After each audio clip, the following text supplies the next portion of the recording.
Babacar Samb. 6h30 dans nos studios sur l'ensemble du réseau synchronisé de Sud FM. Bonjour et bienvenue dans Sud Matin. Voici les titres. Comité de suivi de force Covid-19. L'équipe du général François Ndiaye est connue. Ils sont au total 30 personnalités issues entre autres de l'administration publique, des partis politiques du secteur privé et de la société civile choisis par le chef de l'État pour conduire les opérations du force Covid-19. La liste a été publiée hier. Dans ces éditions, il sera également question des séquelles du Covid-19 sur le transport, notamment à Mbour. Le secteur piétine, les acteurs attendent l'appui de l'État. À Kaolack, les bouchers du marché central souffrent, le manque à gagner est énorme, les créanciers menacent de les traduire en justice. Dans le cadre de la lutte contre le nouveau coronavirus, les ministres africains de la Santé ont décidé d'harmoniser les interventions pour une riposte efficace et efficiente. Une visioconférence a réuni les ministres sous la présidence de la directrice générale de l'Organisation mondiale de la santé. Sur l'international, la Cour africaine des droits de l'homme a ordonné hier mercredi à la Côte d'Ivoire de suspendre le mandat d'arrêt émis contre Guillaume Soro et de remettre en liberté les 19 membres de son parti arrêtés depuis 4 mois. La revue de presse sera l'affaire de Khab Souleymane Wane. Le journal Wolof, c'est avec vous El Hadji Maodo Faye. Assalamu alaikum. Aleykum salaam Babacar Samb, mbokk yi assalamu aleykum. Nu jot leen bopp xabaar yi doore ko rek ci li nga xam ne moom la ñu duppee Covid-19 bi fii nu toll nii mbootaay gi nga xam ne ñoo ci fas yéene soobu ngir tamit liggéey bi wéy ci li nga xam ne samp nañ ko ngir xeetle ko leen ci askan wi toll nañ ci fanweeri doomu aadama gannaaw ba nga xamee ne général Ndiaye mi ñu topp ci gannaawam ci fanweer nit lañu waa société civile ñi ngi ci ñi nga xam ñoo nekk ci kujje politique gi ñi ngi ci ñi nekk ci conseil yi tamit ñi ngi ci démb nag mooy li nga xamee ne mooy bis bi nga xam ne ci la njiit réew mi daal di fésal liste boobule li aju yi tamit rek ci coronavirus bi li nga xam ne jur na ko Covid-19 bi fii nu toll nii am na ay jafe-jafe lool ci wàllu transport bi fële ci wàllu mbuur chauffeur si nekk foofu la day wax nañu ne li ñuy xaar mooy ndimbal loo xam ne jóge na ci état bi ndax ñoom daal nekk nañ ci ay tolof-tolof ak i benk ñi ngi koy dund ca Kaolack boucher yi nekk foofu la itam ci marché central boobule seen i mbir dafa dematul dikkatul dafa daal di taxaw ba sax tax na fi mu toll nii li ñu ñàkk tax na ñu leen gàddul ay bor taxawu leen mbir mi nag tar lool ci seen i bor daañu ci dikk léegi ci biir xabaar yi. coronavirus bi xeex bi ñu koy xeex ba léegi tamit ministère yi nga xam ne ñoo nekk ci wàllu Afrique gi ñoom tam ci wàllu wér-gu-yaram boo bëgg nañ daal dajaloo di xàccandoo di dóorandoo boori seen i xalaat itam ci li nga xam ne tam moo di cour africaine bi jëm ci wàllu àqu doomu aadama ak yoon fii nu toll nii wax nañu rek démb ci àllarba ji rek Côte d'Ivoire fii nu toll nii mandat d'arrêt bi nga xam ne def nañ ko ci Guillaume Soro ñu fexe daal ba looloo tam di daal di koy teggi bàyyi itam lu toll fukk ak juróom-ñeent yoo xam ne dañ leen a téye woon ci ak mbootaayam ci wàllu politique loolu daañu ci dikk léegi toftal ci incha allah yeneen i xabaar.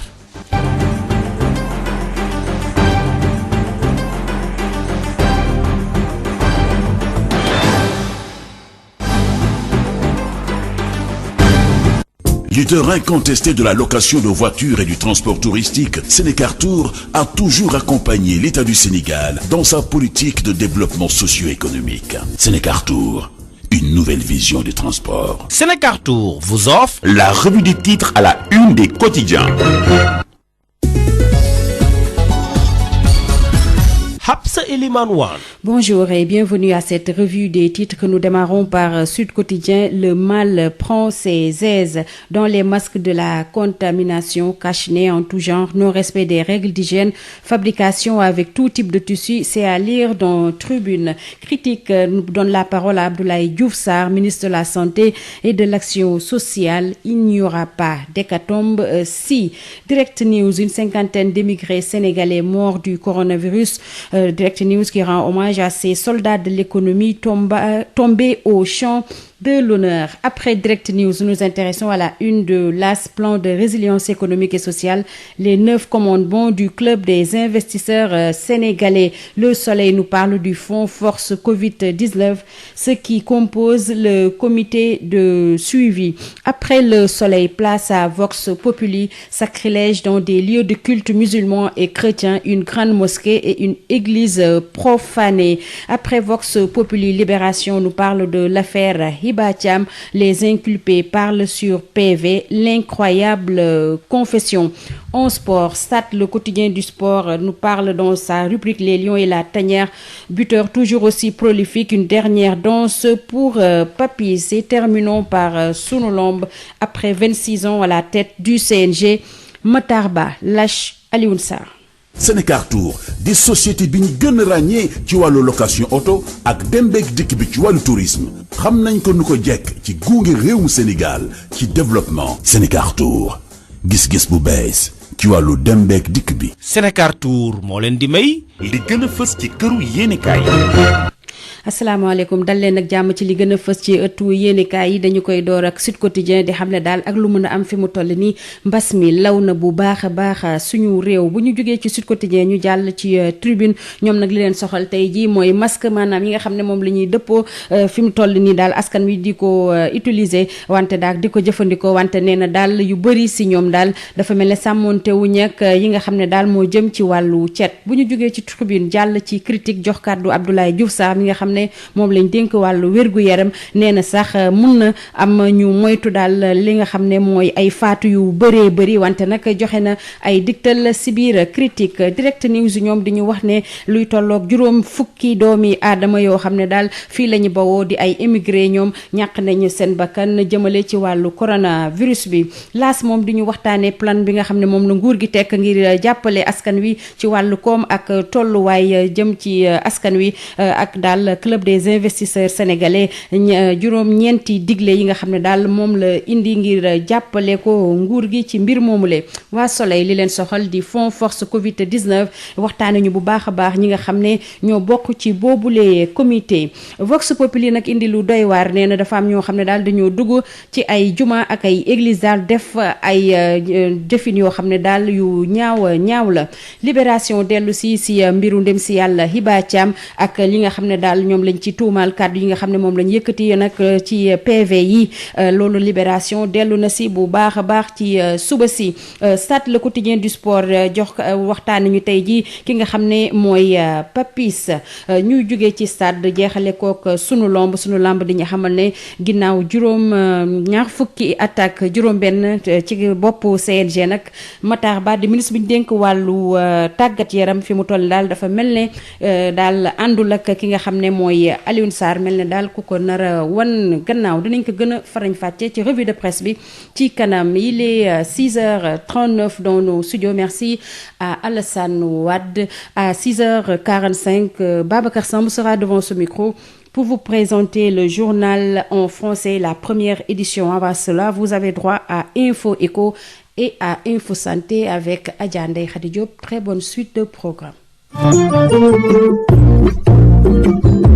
La BICIS, Banque internationale pour le commerce et l'industrie du Sénégal, la BICIS, la banque d'un monde qui change, vous offre le journal de l'économie. Bonjour et bienvenue. L'état d'urgence et le couvre-feu décrété à cause de la crise sanitaire liée au Covid-19 impactent négativement les activités au niveau du quai de débarquement et d'embarquement de Soumbédioune. Les débarquements et la commercialisation paient un lourd tribut de près. Le président des pêcheurs de ce quai, Issa Fall. Depuis le début de la crise de Covid-19, on a subi énormément de pertes au niveau du point de débarquement de Soumbédioune. Ça a beaucoup impacté sur le débarquement et sur la commercialisation. Actuellement, avec le couvre-feu, on ne peut plus aller plus loin pour aller chercher des poissons, donc on est confronté à aller aux environs, quoi. Donc, ce qui a un peu perturbé notre système de travail. Ainsi, les débarquements ont beaucoup diminué au niveau du point de débarquement de Soumbédioune. Pour la commercialisation aussi, c'est du pareil au même. Parce que le poisson qu'on cherchait, le poisson noble, qui était destiné à l'exportation aussi, est maintenant confronté au problème de la fermeture des frontières aériennes. Et de ce fait, le poisson ne peut plus partir au-delà de nos frontières. Vraiment, ce qui reste, c'est le marché local. Et le marché local aussi ne peut pas aussi contenir tout. Parce qu'on ne peut plus sortir de région en région. Et ce qui est encore plus marrant, c'est que tous les marchés qui sont aux alentours de Soumbédioune, la plupart sont fermés ou d'autres ont des aides de travail vraiment strictes. Donc, ce qui empêche les mariés et les micro-mariés de bien se ravitailler en produits halieutiques pour pouvoir faire leur travail. Les chiffres d'affaires ont véritablement baissé. C'est catastrophique. Les badèges coûtaient 3 000 francs à 2 700 francs le kilo. Actuellement, il est vendu à 1 500 francs, 1 100 francs le kilo. Les tchofs qui coûtaient entre 6 000 et 7 000 francs est vendu à 3 000 francs le kilogramme. De même que les mérous jaunes, les bois de cajou et de dentec qui ont beaucoup chuté. Ces poissons étaient destinés à l'exportation. Pour le marché local, qui paraît au même. Parce que les femmes qui devaient venir pour acheter ce poisson et aller les revendre au niveau des marchés locaux ont des problèmes à pouvoir acheter beaucoup de poissons. Avec l'état d'urgence et le couvre-feu, ils ne veulent plus s'aventurer à acheter beaucoup de poissons. Donc, ce qui a conduit à beaucoup de désagréments au niveau de notre travail. La Bourse régionale des valeurs mobilières a clôturé sa séance du 22 avril sur une hausse de 0,38% de l'indice BRVM10. L'indice BRVMC a chuté de 0,4%. La valeur des transactions est de 360 534 762 francs CFA. Les actions s'élèvent à 4 032 471 671 216 francs CFA, alors que la capitalisation des obligations s'élève à 4 738 957 650 794 francs CFA. La journée de cotation de la BRVM met un terme à ce journal de l'économie. Merci de nous avoir suivis. La BICIS, Banque internationale pour le commerce et l'industrie du Sénégal, la BICIS, la banque Le Monde qui change, vous a offert le journal de l'économie. Sud FM, Sen Radio, 98.5. Biotox anti-moustique pour le corps, les vêtements, les rideaux et draps vous protège contre les moustiques chez l'adulte et l'enfant. Val d'Afrique vous offre votre journal de la santé. Bonjour à tous et bienvenue. Programme Ramadan dans les radios et télé. Le Conseil national de régulation de l'audiovisuel met en garde contre la diffusion de sketchs Ndogo susceptibles d'annihiler la lutte contre le coronavirus. Le CNRA dit compter sur le sens des responsabilités de chacun. Il est donc recommandé aux télévisions et radios d'éviter tout ce qui ressemblerait à de la stigmatisation de victimes du coronavirus. Ni les personnes ni leur zone de résidence ne doivent être exposées d'une manière à les culpabiliser. Dans un communiqué, le CNRA appelle donc à la vigilance. À Sédhiou, la sensibilisation se poursuit. Le Bureau régional de l'éducation et de l'information pour la santé constate et agit en collaboration avec le regroupement des conducteurs de mototaxi Jakarta. Les messages portent sur les risques liés au transport interurbain. Correspondance Moussa Dramé. Les professionnels de la santé du district sanitaire de Sédhiou sont dans la phase active de sensibilisation des conducteurs de mototaxi Jakarta pour les dissuader du transport interurbain. Haut-parleurs dressés sur le toit des pick-up, voici le message qui leur est délivré. Les Jakartamans sont en train de sortir de la commune de Sédhiou pour aller donc à Kolda, Ziguinchor, pour aller jusqu'à la frontière à Sénouba. Sadio Dem, le responsable du bureau éducation et information pour la santé du district sanitaire de Sédhiou, établit le constat et rappelle que le potentiel de risque est permanent. Alhamdoulilah, aujourd'hui nous n'avons pas encore de cas, mais il faut qu'on continue la sensibilisation. Or, on a constaté que les Jakartamans sortent de Sédhiou pour transporter des passagers jusqu'à Kolda.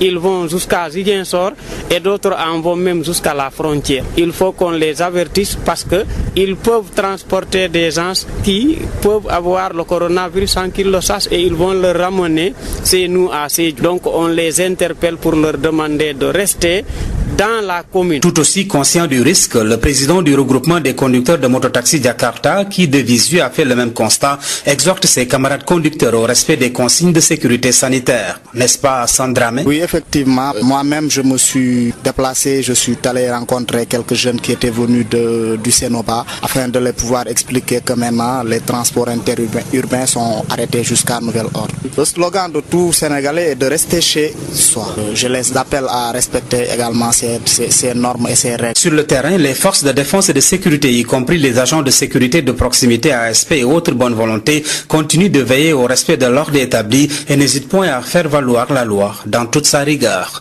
Moussa Dramé, Sédhiou, Sud FM. Info Santé, c'est fini. Merci à tous.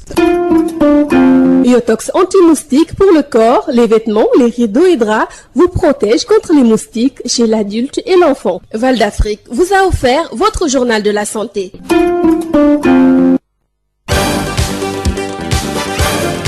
L'info sur Sud FM Sen Radio, c'est tous les jours et en synchro avec nos stations régionales.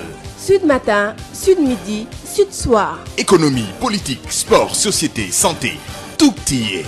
Analyse, décryptage, reportage. Suivez l'actualité juste et vraie au quotidien et à toute heure de la journée. Sud FM, premier sur l'info essentielle.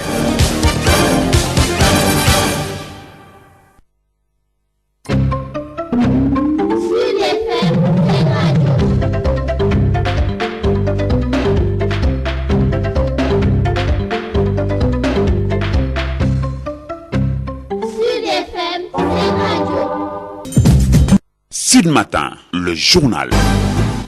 6h45 dans nos studios, c'est l'ensemble du réseau synchronisé de Sud FM. Bonjour et bienvenue. Comité de suivi de force Covid-19, l'équipe du général François Ndiaye est connue. Ils sont au total 30 personnalités issues, entre autres, de l'administration publique, des partis politiques, du secteur privé et de la société civile, choisis par le chef de l'État pour conduire les opérations du force Covid-19. La liste a été publiée hier. Dans ces éditions, il sera également question des séquelles du Covid-19 sur le transport, notamment à Mbour. Le secteur piétine et les acteurs attendent l'appui de l'État. À Kaolack, les bouchers du marché central souffrent. Le manque à gagner est énorme. Les créanciers menacent de les traduire en justice dans le cadre de la lutte contre le nouveau coronavirus. Les ministres africains de la santé ont décidé d'harmoniser les interventions pour une riposte efficace et efficiente. Une visioconférence a réuni les ministres sous la présidence de la directrice générale de l'Organisation mondiale de la santé. Sur l'international, la Cour africaine des droits de l'homme a ordonné hier mercredi à la Côte d'Ivoire de suspendre le mandat d'arrêt émis contre Guillaume Soro et de remettre en liberté les 19 membres de son parti arrêtés il y a 4 mois. Les détails de cette édition, c'est après ceci.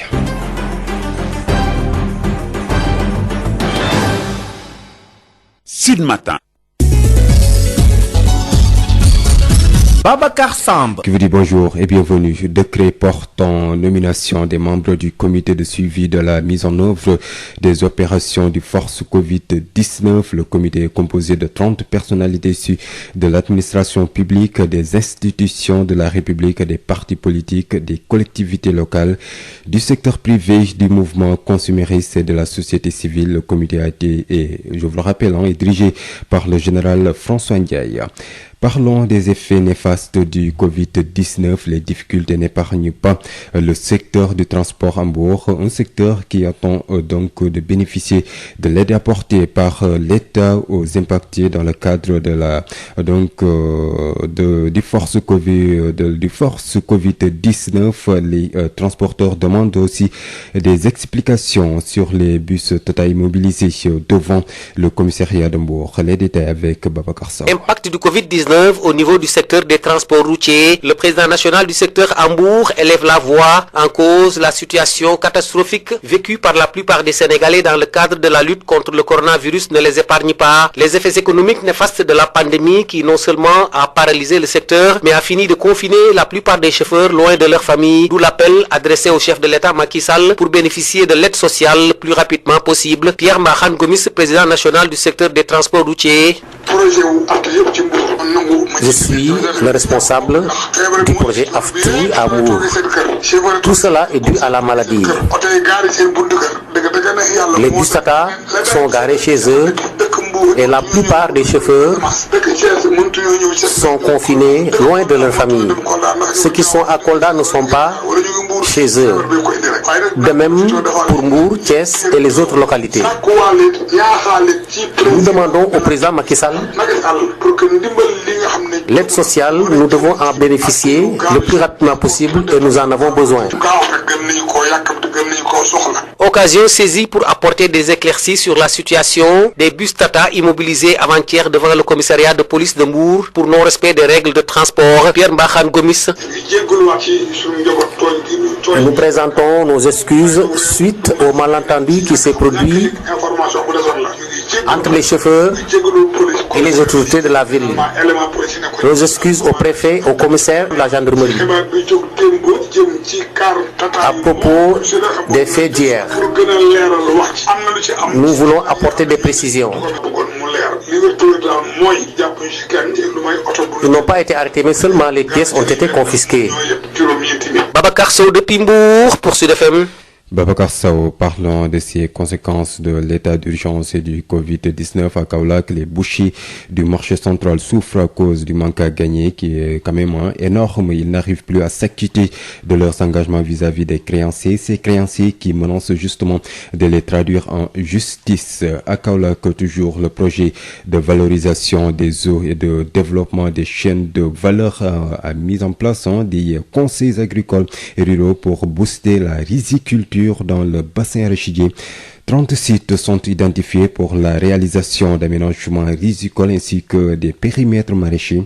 Mais la crise sanitaire retarde le programme de résilience économique et sociale. Mamadou Camara, le chef de l'antenne régionale du projet de valorisation des eaux et de développement des chaînes de valeur à Kaolack, au micro de notre correspondant Mamadou Camara. En fait, le Proval vient de s'installer. Véritablement, on avait même prévu de faire l'atelier de lancement donc pour le 26 mai, mais avec la situation donc de la pandémie, finalement ça a été reporté. Mais tout de même, le projet est en train de s'installer donc au niveau de la région de Kaolack, mais sous la tutelle aussi de la DRR de Kaolack, vraiment que nous remercions au passage. Actuellement, le gouvernement a mis en place ce qu'on appelle le programme de résilience économique et sociale. Et dans ce programme aussi, le sous-secteur de l'agriculture n'est pas en reste. Donc actuellement, il y a un programme de résilience par rapport à l'agriculture qui est préparé. Mais pour le Proval, nous, on va apporter aussi notre contribution par la mise en place d'intrants sur le riz, mais aussi donc l'accompagnement des producteurs en termes de conseil agricole et rural avec le protocole qu'on va signer avec l'ANCAR. Sans oublier aussi toutes les activités donc de gestion des ressources naturelles qu'on aura à dérouler avec aussi l'inspection des eaux et forêts. Particulièrement avec la DRDR aussi, tout ce qui est production de semences, on va initier des formations avec les multiplicateurs de semences. Et comme vous le savez, la semence est l'élément de départ de la production agricole. Donc c'est dans ce sens que vraiment le Proval va entamer ces activités. Sans oublier aussi ce qu'on appelle le programme d'ancrage. Aujourd'hui, on a identifié à peu près une trentaine de sites pour lesquels on a déjà confectionné un dossier d'appel d'offres pour la réalisation d'aménagements rizicoles, mais aussi la réalisation de périmètres maraîchers qui vont contribuer au renforcement des revenus, mais aussi à l'amélioration de la nutrition des populations après le Covid-19, Inch'Allah.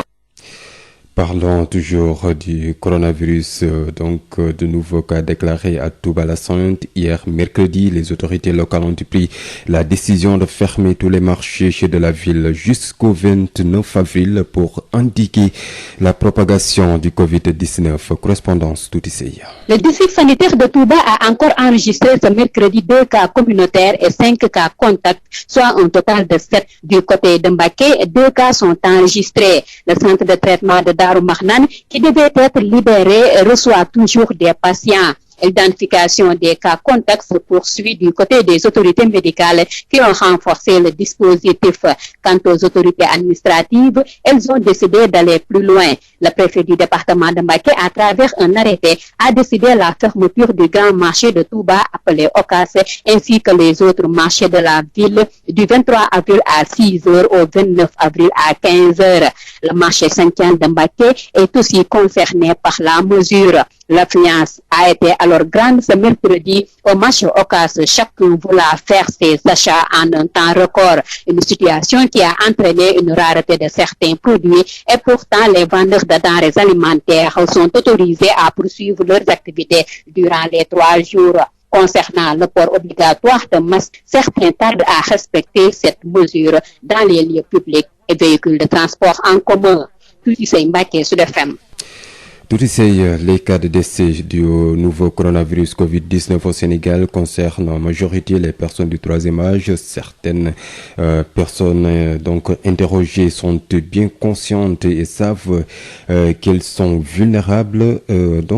Raison pour laquelle beaucoup d'entre elles ont diminué la fréquence des sorties tout en espérant que cette pandémie va bientôt connaître sa fin. Fatoumata Diallo. Personnes du 3e âge, une couche vulnérable à la pandémie du Covid-19. Youssoufa Badji, âgé presque de 90 ans, assis tranquillement sur sa chaise tout en surveillant les ouvriers, suggère que chaque maire de commune doit mettre en place des structures d'urgence au chevet des populations. Parce que les gens n'ont pas les moyens pour l'hôpital Fan ou à l'autoroute. Les gens n'ont pas les moyens pour aller à l'hôpital Fan et qu'ici à Grand Yoff, il n'y a pas de centre de traitement. Le Covid-19 est une maladie comme toute autre maladie. Personne n'est épargné. De ce fait, la prévention prime sur tout autre vaccin. Mais d'abord, la première des choses, nous avons prévention. Le vieux Ablaye Faye, âgé de 73 ans, habite dans la ruelle avoisinante. Chapelet à la main, il déclare qu'il se barricade du coronavirus tout en respectant les règles d'hygiène.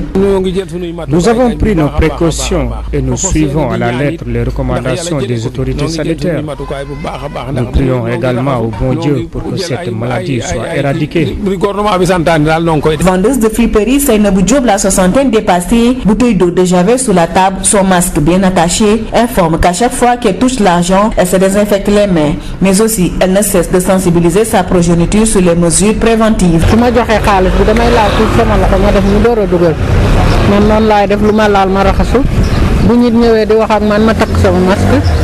maa ngi moytu daal ndax bu dul yow sax di sa njaboot te feebar bi doon na lu doy waar loo xam ne gaaw na wàlle te comme niñ ñu wax daal ministre bi nañ góorgóorlu rek ñu jàpp lool man ci la. Les cas de décès dus au coronavirus au Sénégal concernent en majorité les personnes âgées. Certaines personnes interrogées sont bien conscientes et savent qu'elles sont vulnérables, raison pour laquelle beaucoup d'entre elles ont diminué la fréquence des sorties tout en espérant que cette pandémie va bientôt connaître sa fin. Fatoumata Diallo, dans le cadre de la riposte contre le nouveau coronavirus Covid-19, le ministre de la Santé et de l'Action sociale Abdoulaye Diouf Sarr a pris part hier à la visioconférence des ministres de la Santé et de l'Action, des ministres de la Santé de la région Afrique de l'Ouest de l'Organisation mondiale de la santé. Cette réunion a permis de faire le point sur la situation de l'épidémie et les stratégies déployées au-delà des tendances régionales de la maladie. Les pays ont partagé leur expérience et contraintes pour pouvoir harmoniser les interventions des pays de la région Afrique contre le nouveau coronavirus. Les pays ont félicité l'Organisation mondiale de la santé pour son appui et son accompagnement technique. Ils se sont aussi posé des questions stratégiques liées à l'approvisionnement en tests, médicaments, équipements et protection individuelle, masques, la valorisation des tests rapides de diagnostic du Covid-19. Une prochaine rencontre est prévue dans les prochains jours. Sur l'international, la Cour africaine des droits de l'homme a ordonné hier mercredi à la Côte d'Ivoire de suspendre le mandat d'arrêt émis contre Guillaume Soro et de remettre en liberté les 19 membres de son parti arrêtés depuis 4 mois. Alioune Tine d'Afrikajom Center réagit et salue cette mesure qui va selon lui dans le sens de préserver la paix dans ce pays. Ce qui est paradoxal, c'est que quand vous prenez la Cour africaine des droits de l'homme, qui est basée à Arusha, qui est une cour régionale des droits de l'homme, et quand vous prenez aussi la cour sous-régionale comme la cour de justice de la CEDEAO, ce sont des cours qui sont devenus franchement des instances de recours pour les Africains. Ce sont des cours qui sont perçus comme effectivement des institutions indépendantes, impartiales, compétentes et qui donnent vraiment des décisions qui sont très fortes. De ce point de vue, nous pouvons quand même franchement saluer la décision des chefs d'État d'avoir créé ces cours, de leur avoir donné ces pouvoirs. En contrepartie, je pense que la moindre des choses pour les chefs d'État africains, c'est vraiment d'accepter et de respecter les décisions de ces cours. Voilà, c'est la fin de cette édition d'information. El Hadj Maodo Faye s'installe pour le journal Wolof.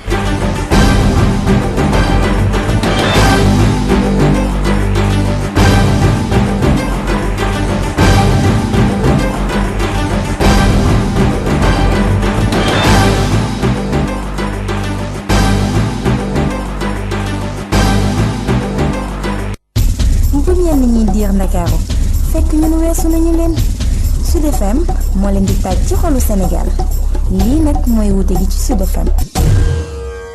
Sud FM. Il est 7 heures.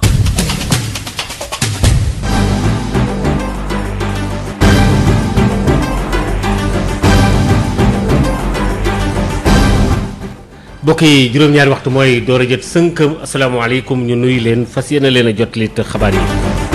bokk na ci li nga xam ne dafa aju rek ci lim bi nga xam ne jot nañ ko jël itam mu di fanweeri nit yoo xam ne yii ñoom ñooy fas yéene rek nekk ci li nga xam ne moo di li ñuy xeex moo di Covid 19 bi te njiit réew mi génne lim bi démb daan ci dikk léegi daal di koy tënk toftal ci tamit yeneen i xabaar yooyu daanaka lépp rek day génn kaddu te mooy xeex bi ñuy xeex coronavirus bi Alassane Wade moo nekk xarale. Sud FM.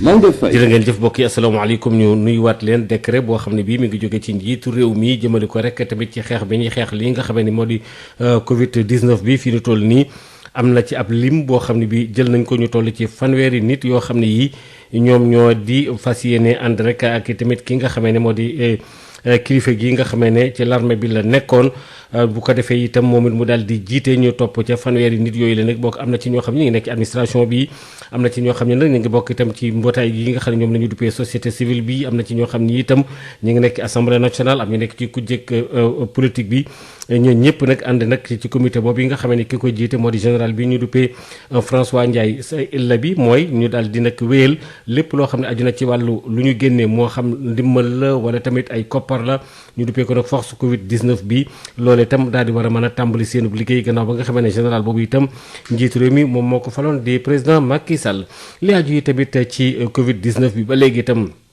tolof ak benk ñi ngi koy dund yi nga xamee ne jur na ko ci wàllu yitteel wàllu dem bi ak dikk bi fële ca Mbuur ñi nga xam ne ñoo ca nekk day di ay kilifa di nekk ci wàllu transport bi ñi ba léegi rek ñi ngi xaar ndax boo ndimbal yi ñoom dañ cee bokkulam daañ ci mën a amam waaw wala déet ndax mbir mi tar na ci seen bopp dematuñu dikkatuñu te ñi ci jotoon a génn yenn dëkk yi mënatuñoo dellu siyaat itam Babacar Sow. jafe-jafe coronavirus ni mu lëmbaajee mboole seen secteur yi bàyyiwul wàllum dem beeg dikk bi ba tax sax seen jëwriñ ji nga xamee ne moo nekk ci bopp kuréel gi di yëkkati ay kàddu fii ci diwaanu Mbuur lenn warlu ko lu dul xeex bi ñuy xeex coronavirus te mu am ay njeexital ci seen wàllub liggéey koom-koom bi demeetul noonu ndaxte liggéey bi nagam na ba noppi ñu bëri ci chauffeur si nekk ñok seen njaboot ndaxte fa ñu nekk feebar bi da leen faa téye ñoom ñooñee di yëkkati ay kàddu di ko jooyal président Macky Sall ci ndimbal gi nga xamee ni mi ngi koy jàppale Sénégal yi am tolof-tolof ci Covid 19 nañ leen ci bàyyi xel te soxla nañ ko nu mu gën a gaawee Pierre Mbaxane Gomis jëwriñ ji nekk ci bopp kuréel gi yore wàllu dem beeg dikk bi feebar bi moo indi coono bi yëpp chauffeur yi toogi seen kër coxeur toogi seen kër oto yi gaar yi seen buntu kër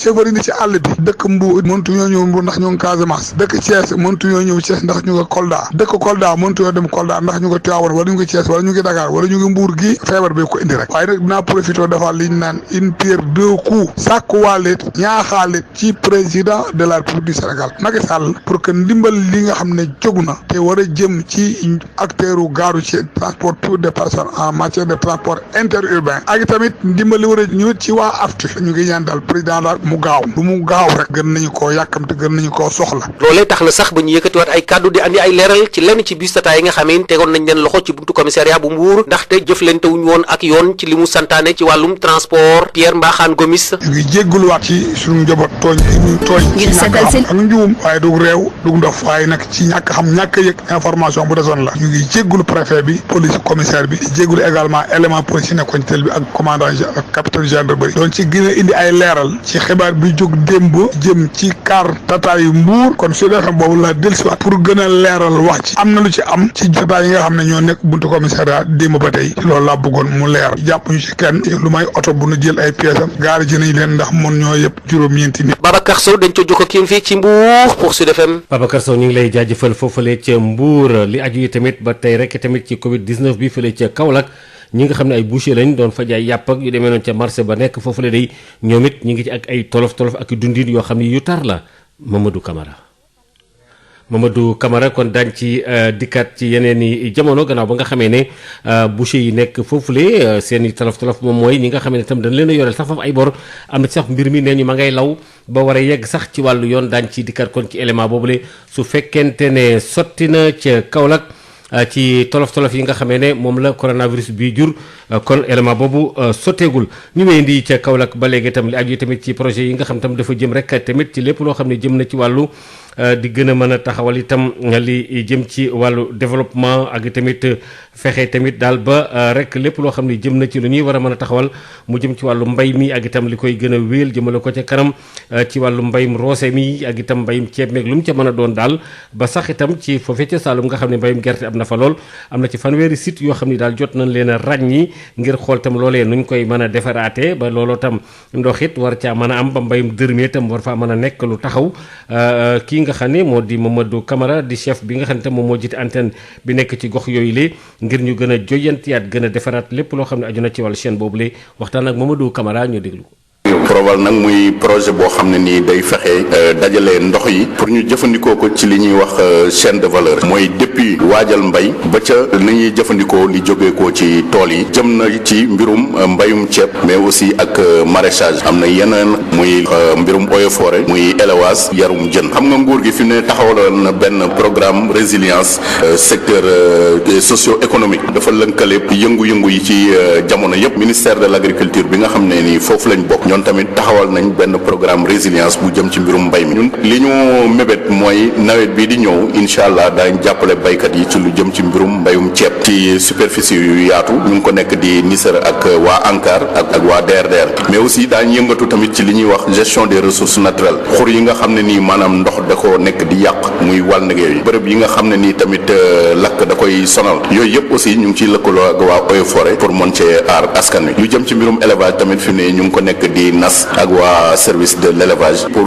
jokku ci programme bi nga xam ne nguur gi taxawal na ko biñ ñëwee léegi taxawal nañ li benn programme d'ancrage dem nañ fi daanaka ci lu tollook fanweeri dëkk mooy fépp foo xam ne mën nañ faa bay ceeb ñu defal aménagement gazier risicole bërëb yoo xam ne dañ fay bay ceeb mais fépp foo xam ne aussi mën nañ faa bay maraîchage wala gën a suqali maanaam mbayum dër mi ñu fa doon def ñu taxaw ci loolu ke defar nañ dossier d'appel d'offre boo xam ne nii du yàgg incha allah mbas mi sax moo xaw a gàllankoor rek mais heure bi waroon na fekk ñu attribuer ko ba commencer liggéey boobu Proval dana yëngatu ci mbirum mbayum ceeb bi ci nawet bii ñu jëm pour jàppale askan wi ku ne mbayum ceeb nag wax loo xam ne dañ koy dundee déjà fi ne nguur gi mu ngi joxe ceeb mais buñ mënoon fexe ba ceeb boobu ñu bayee ko fii nii mu ñoree fii nit ñi jëfandikoo ko buñ génnee ci nawet bi nag bu soobee yàlla aussi gën a jàppale ñi nga xam ne ñu ngi def maraîchage tey boo xoolee ñu mel ni ñu nekk Ngaan Alassane ci am jafe-jafe wu ndox incha allah bëgg nañ leen defal mini forage defal leen ay clôture grillagée mais aussi defal leen magasin yeneen gox yi tamit noonu lañ leen bëgg a jàppale clôturer leen génneel leen ndox moo xam ne dañ ko mën a jëfandikoo la cay ñoree nag dafay jàppale nit ñi ci seen koom-koom mais jàppale nit ñi aussi ci seen dund yaakaar naa loolu buñ ko amee rek askan wi dana raw bu soobee yàlla. ci coronavirus bi ba tey ni ma ko waxoon ba may ubbi xabaar yi daanaka xabaar yépp ci loolu lañ ko faf dëxëñ rek benn yoon ca Touba moom kenn ku nekk xam na ne lim bi ci ñi wàlla tey am na foofee ba sax dogal bi ñu jël kilifa yi nu baamtuwaat ko mooy tëj rek marché boobule ak daal yenn béréb bu jaayukaay yi ba ñaar fukki fan ak juróom-ñeent ci weer wi nu ne tuuti sëy. district sanitaire bu Touba enregistré na àllarba ji ñaari cas communautaire juróomi cas contact muy juróom-ñaar yoo xam ne moom la ñu xayma bu dee fi nga xamante ni moom mooy ci district bu Mbacké am na ñaari cas yu ñu jot a enregistré centre de traitement bu Daaru Marnaan bi nga xam ni dañ ko waroon libéré ngir delloo ko askan bi ñu fay fajoo ba léegi mu ngi wéy di dalal ñoo xam ne jàngoroy coronavirus moom moo leen dal ñi nga xam ne nag ñoom ñooy kilifa yi nekk ci wàllu wér-gu-yaram ñi ngi woy di identifier li nga xam ne moom mooy cas contact yi ngir mën leen topp li ngi jëm ci wàllu dispositif bi tamit ñii di kilifa yi nekk ci wàllu wér-gu-yaram di wax ni ba léegi ñu ngi ko maintenir gën koo renforcer ñi nga xam ne nag ñooy autorité administrative yi ñoom ay yeneen matuwaay la ñu jël fii di préfet département bu Mbacké génne ab arrêté wax ni marché Ocass moom dañ ko fas yéene tëj li ko dalee ñaar fukki fan ak ñett ci avril 6 heures bu ñaar fukki fan ak juróom-ñeent ñetti waxtu ci bëccëg marché yeneen yi nekk ci biir Touba it loolu concerne na leen ak it marché Santiane bi nga xam ni moom moo nekk ci Mbacké loolu nag li mu jur mooy ne ci àllarba ji marché Ocass feesoon dell ndax ku nekk bëgg a def li nga xam ni moom mooy say achat loolu nag li mu jur mooy yenn produit yu bari dañoo mujj kenn gisatu ko donte sax arrêté bi moom préciser na ni ñi nga xam ne dañuy faral di jaay ay denrées alimentaires ñoom dañ leen di autoriser ñu jaay ci ñetti fan yii bu dee nag lu jëm ci port obligatoire de masque gis nañ ñi bu ko ñenn ñi toppee am na ci ñeneen ñoo xam ne ba léegi respecté guñu mesure boobu ci lieu public yi ak tamit ci auto transport yi tuuti say Mbacké Sud FM. tuuti say ñi nga xam ne ñoo faatu ñi ci faral di faatu ci Covid 19 bi ñu ci bëree bëri fii ci biir Sénégal dañuy nekk rek daanaka ay mag yu xaw a romb juróom-benn fukki at loolu nag itam donte am na teewul it nit ñi ñu ngi bàyyi xel bu baax a baax ne wopp ji moom kenn ku ne mën nga cee bañ a mën a mucc Fatoumata Diallo. nga xam ne ñoom la ñuy dippee troisième âge mooy ñi gën a féete mag ci askan wi ñoom nag jàngoro ji di coronavirus ñoom lay gën a faat Youssoufa Badji am lu toll ci 90 ans ñu fekk ko mu toog ci chaise-am di surveiller ñi nga xam ne ñoo di maçon yi mi ngi joxe xalaatam ci ne maire bu nekk ci commune bu ne dañoo war a mettre en place ay structures yi nga xam ne dañuy dimbale askan wi en cas d'urgence. que les gens n'ont pas les moyens pour jël oto dem hôpital Fann wala autoroute léegi Grand Yoff amul poste de santé kan moo fa nekk moom feebar la comme tout mun na nekk yóbbu mag comme mun na yóbbu xale parce que yàlla xam mais d'abord la première des choses nañu joxe daal ñuy faj prévention.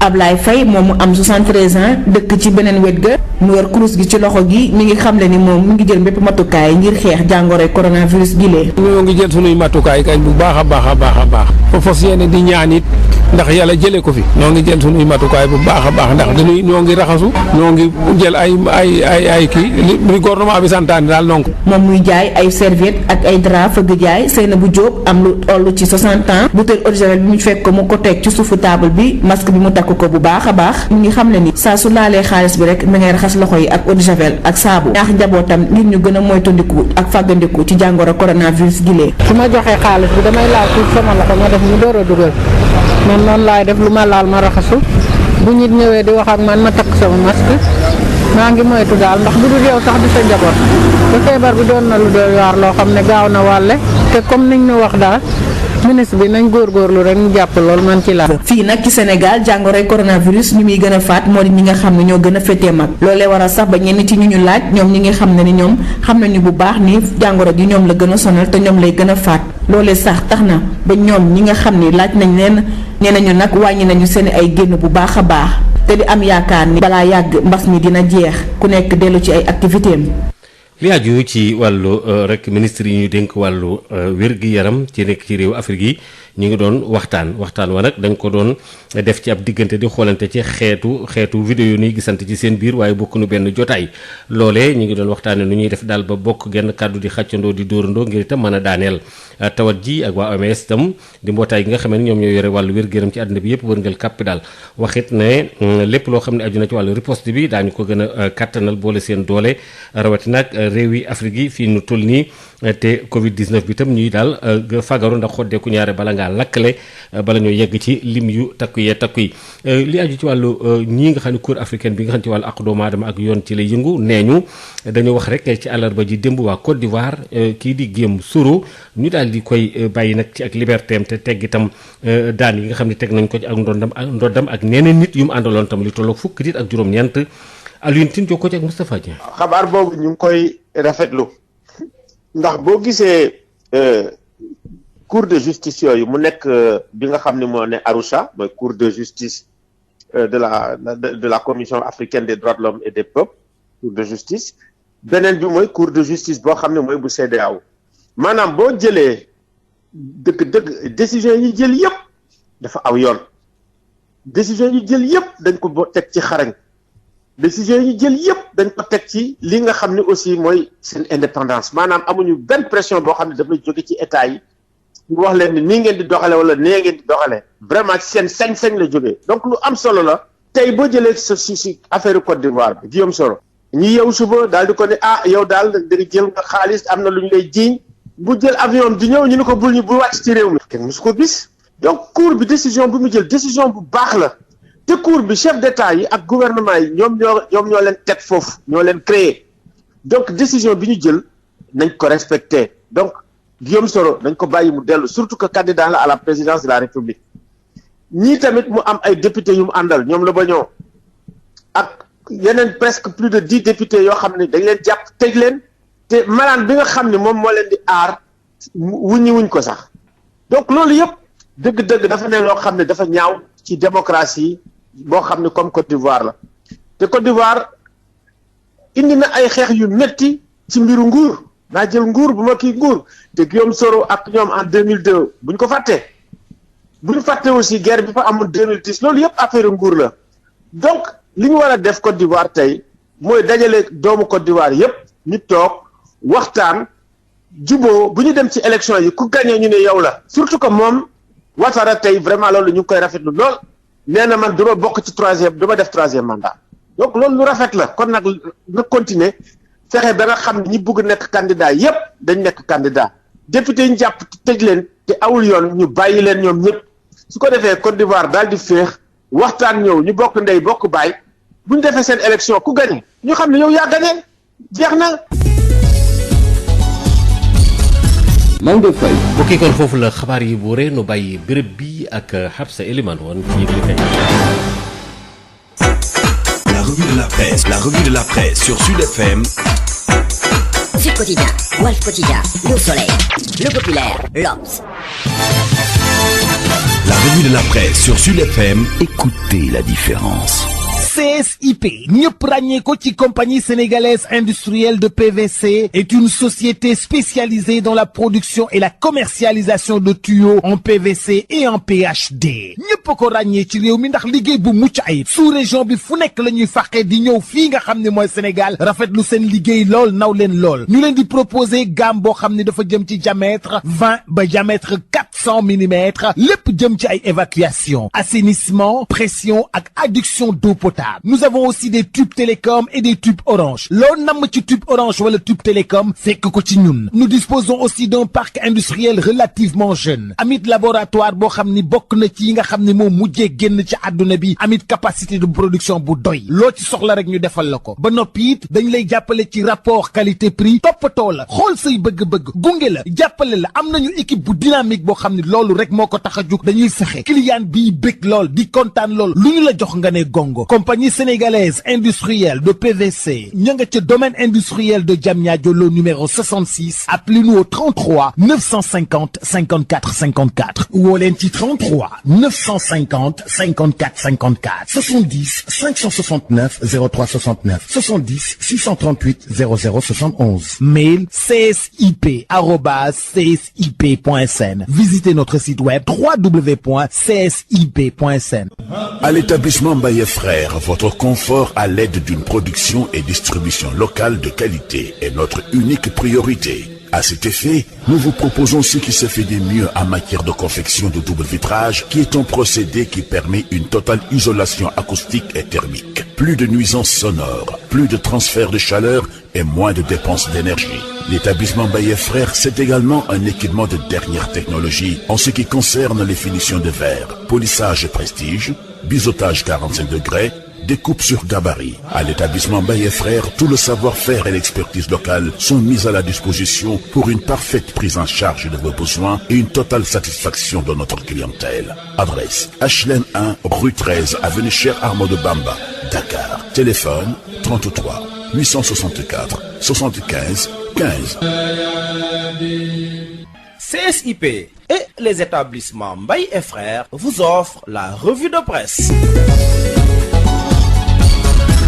Hapsa Elimanouan. Bonjour. Pandémie du Covid-19, le mal prend ses aises. C'est le titre qui barre la une du Sud Quotidien. Le quotidien du groupe Sud Communication indique que 30 nouveaux cas positifs, dont 26 par contact suivi et 4 par transmission communautaire, sont les résultats des tests virologiques publiés par le département de la santé et de l'action sociale hier, mercredi 22 avril. Puis, selon le confrère de Bourguiba, en 3 jours, le Sénégal a enregistré 3 décès. Alors que Dakar et Touba se disputent le titre très peu enviable d'épicentre de la pandémie, les cas communautaires donnent du tournis aux médecins qui semblent désarmés face au comportement de certains Sénégalais qui ne respectent toujours pas les mesures édictées par le ministère de la Santé. Conséquence, la psychose monte. Situation nationale du coronavirus, le virus tient tête dangereusement, titre l'évidence, qui souligne que les cas communautaires sont comme une traînée de poudre. D'après l'évidence, la négligence dans la prise en charge des cas suspects est la véritable cause de l'éclosion des cas communautaires. Invisible et insaisissable, le Covid-19 a une longueur d'avance sur nous, estime Rewmi Quotidien, même si Raoult prévoit sa disparition d'ici à 1 mois, rapporte notre confrère. Tribune s'intéresse au masque de la contamination et donne la parole à un expert qui relève le danger qui guette le consommateur avec le cache-nez en tout genre, le non-respect des règles d'hygiène et la fabrication de masques avec tout type de tissu. Il n'y aura pas d'hécatombe si la rigueur dans la discipline est appliquée. Intime conviction de Abdoulaye Diouf Sarr, ministre de la Santé et de l'Action sociale, qui s'est confié à Critique. La tutelle précise que chaque Sénégalais est potentiellement un cas communautaire, cas qui se disperse et inquiète tous les spécialistes. Une 50aine d'émigrés sénégalais sont morts du coronavirus, indique Direct News, qui rend hommage ainsi à ces soldats de l'économie tombés au champ de l'honneur.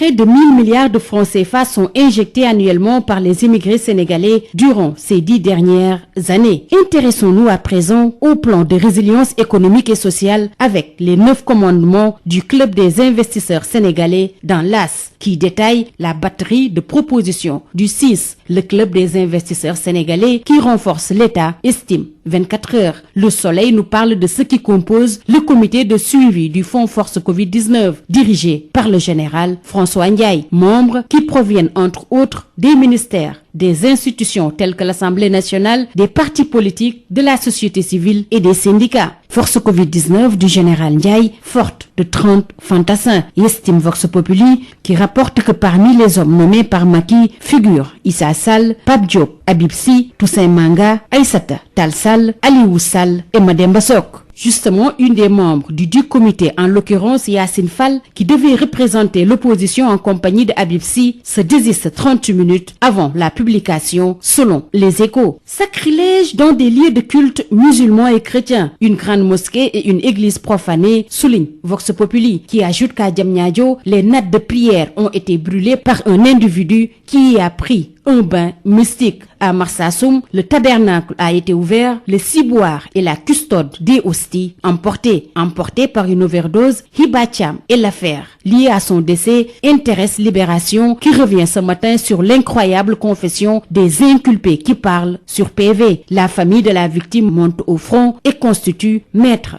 Seydou Diagne. Stade le quotidien du sport dans sa rubrique Les Lions et la Tanière nous parle de Papis. Une dernière danse pour Papis, buteur toujours aussi prolifique. Papis Demba Cissé ignoré par Aliou Cissé depuis 2015. Terminons par Sunu Lamb. Après 26 ans à la tête du CNG, Matar Ba lâche Alioune Sarr. D'après le confrère, 4 personnes ont été déjà consultées et un arbitre figure parmi les sollicités. Toutefois, Sunu Lamb précise que les anciens lutteurs sont exclus. Les jours du président Alioune Sarr à la tête du CNG sont comptés. C'est tout. À vos journaux et très bonne lecture. CSIP, ñëpp ràññee ko ci compagnie sénégalaise industrielle de PVC, est une société spécialisée dans la production et la commercialisation de tuyaux en PVC et en PHD. ñëpp ko ràññee ci réew mi ndax liggéey bu mucc ayib. sous-région bi fu nekk la ñuy fàqee di ñëw fii nga xam ne mooy Sénégal rafetlu seen liggéey lool naw leen lool. ñu leen di proposer gamme boo xam ne dafa jëm ci diamètre 20 ba diamètre 400 mm,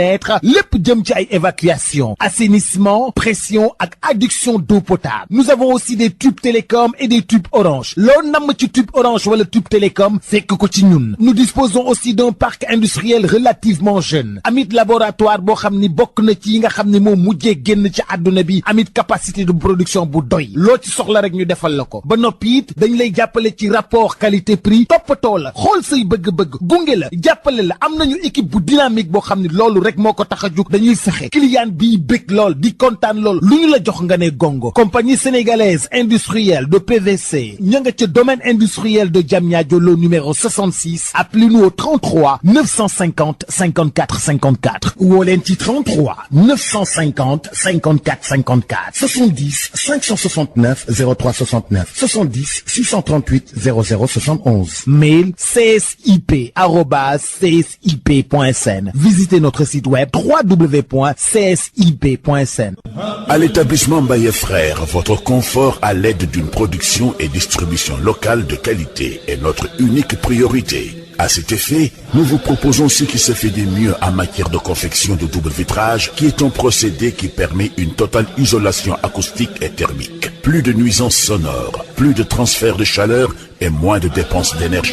L'établissement Mbaye Frères, c'est également un équipement de dernière technologie en ce qui concerne les finitions de verre, polissage prestige, biseautage 45 degrés, découpe sur gabarit. À l'établissement Mbaye Frères, tout le savoir-faire et l'expertise locale sont mis à la disposition pour une parfaite prise en charge de vos besoins et une totale satisfaction de notre clientèle. Adresse HLM 1, rue 13, avenue Cheikh Ahmadou Bamba, Dakar. Téléphone 33 864 75 15. CSIP et les établissements Mbaye et Frères vous ont offert la revue de presse. Sud FM Dakar 98.5.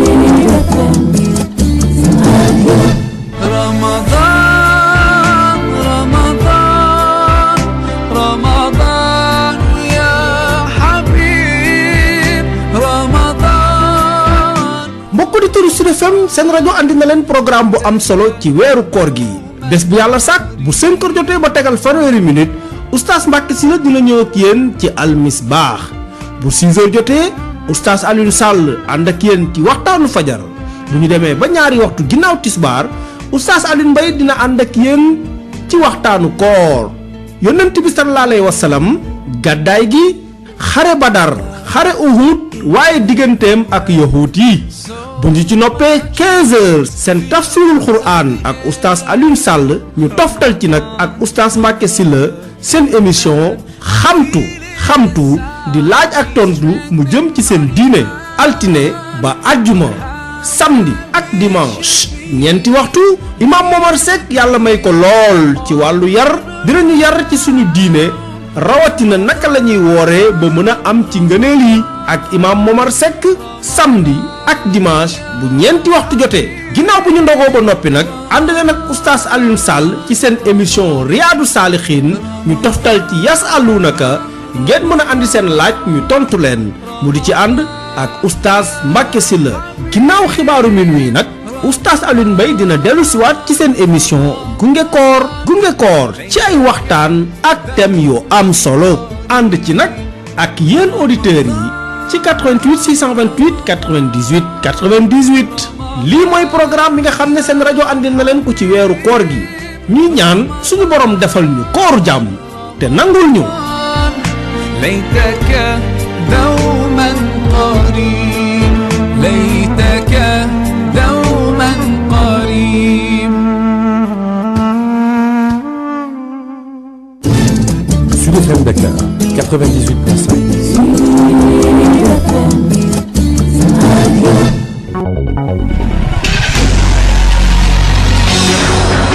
feebaru coronavirus ba léegi mi ngi fii ci biir réew mi léegi sax saa su ne dañuy faral di nemmeeku ne am nañu ay cas communautaire lan mooy cas communautaire. cas communautaire yi mooy cas yoo xam ni kenn xamul fi ñu jëlee doomu jàngoro ji donc kenn xamul kan moo leen wàll. docteur Boubacar Signaté nekk urgentiste di ci yokk di xamle ne cas communautaire yooyu sax laata ñu leen di identifier dina fekk ñu wàll yeneen i nit. xayma nañ à peu près kenn ku nekk mun na wàll ñaar ba ñetti nit en temps normal. na ëpp loolu sax donc tant que gisuñu source boobu di wàll nit ñi feebar bi day gën a law moom muy gën di wàll ñeneen. ana yan matuwaay la ñu war a mën a jël ngir fexe nag ba lii tàmbalee di fës di cas communautaire yi ñu faagaagal ko. cas communautaire yi mi ngi bëgg a bëri mi ngi bëgg a jégg dayo bon dëgg région bu nekk gouverneur bi mooy diriger comité régional bi xamante ne moom moo yor xeex bi ñu ngi leen di ñaan ku nekk nga am taxawaay pour cas communautaire yooyu ñu mën ko daggal nu mu gën a gaawee. ay gouverneur yu bëri ñoom sax tàmbale woon nañu di jël seeni matuwaay gouverneur bu Tambacounda keroog ba mu amee benn cas bu fës foofu nga xam ne moom mooy ci biir douane bi mu daal di jël décision ne village bii di Boyingal Bamba te mu nekk nag ci biir département bu Goudiri dañu koy tëj kenn du fa dugg kenn du fa génn ngir fexe nag ba gën a xeex lépp lu jublu ci wàllu feebar boobu fii ci biir Kër Massar préfet bu diwaan bu Pikine moom it daal dina jël décision ne rond point ba kenn dootu fa ubbi benn boutique te it sax dajaloo nga fay faral di am nag dañu ko teree yooyu dogal ñoo fekk si nag yeneen mesures yi nga xam ne gouvernement bi ba feebar bi di coronavirus tàmbalee ba léegi ñu ngi koy jël. ministère de la santé et de l'action sociale mi ngi demander population yi ñu déglu bu baax te dégg ndigal yi ñu leen di jox pour que ñu mën a daan Covid 19 bi gën nekk suñu réew.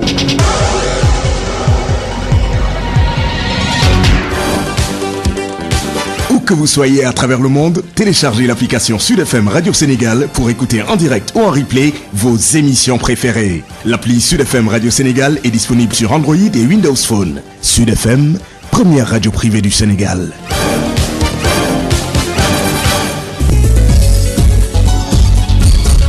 Babacar Sa.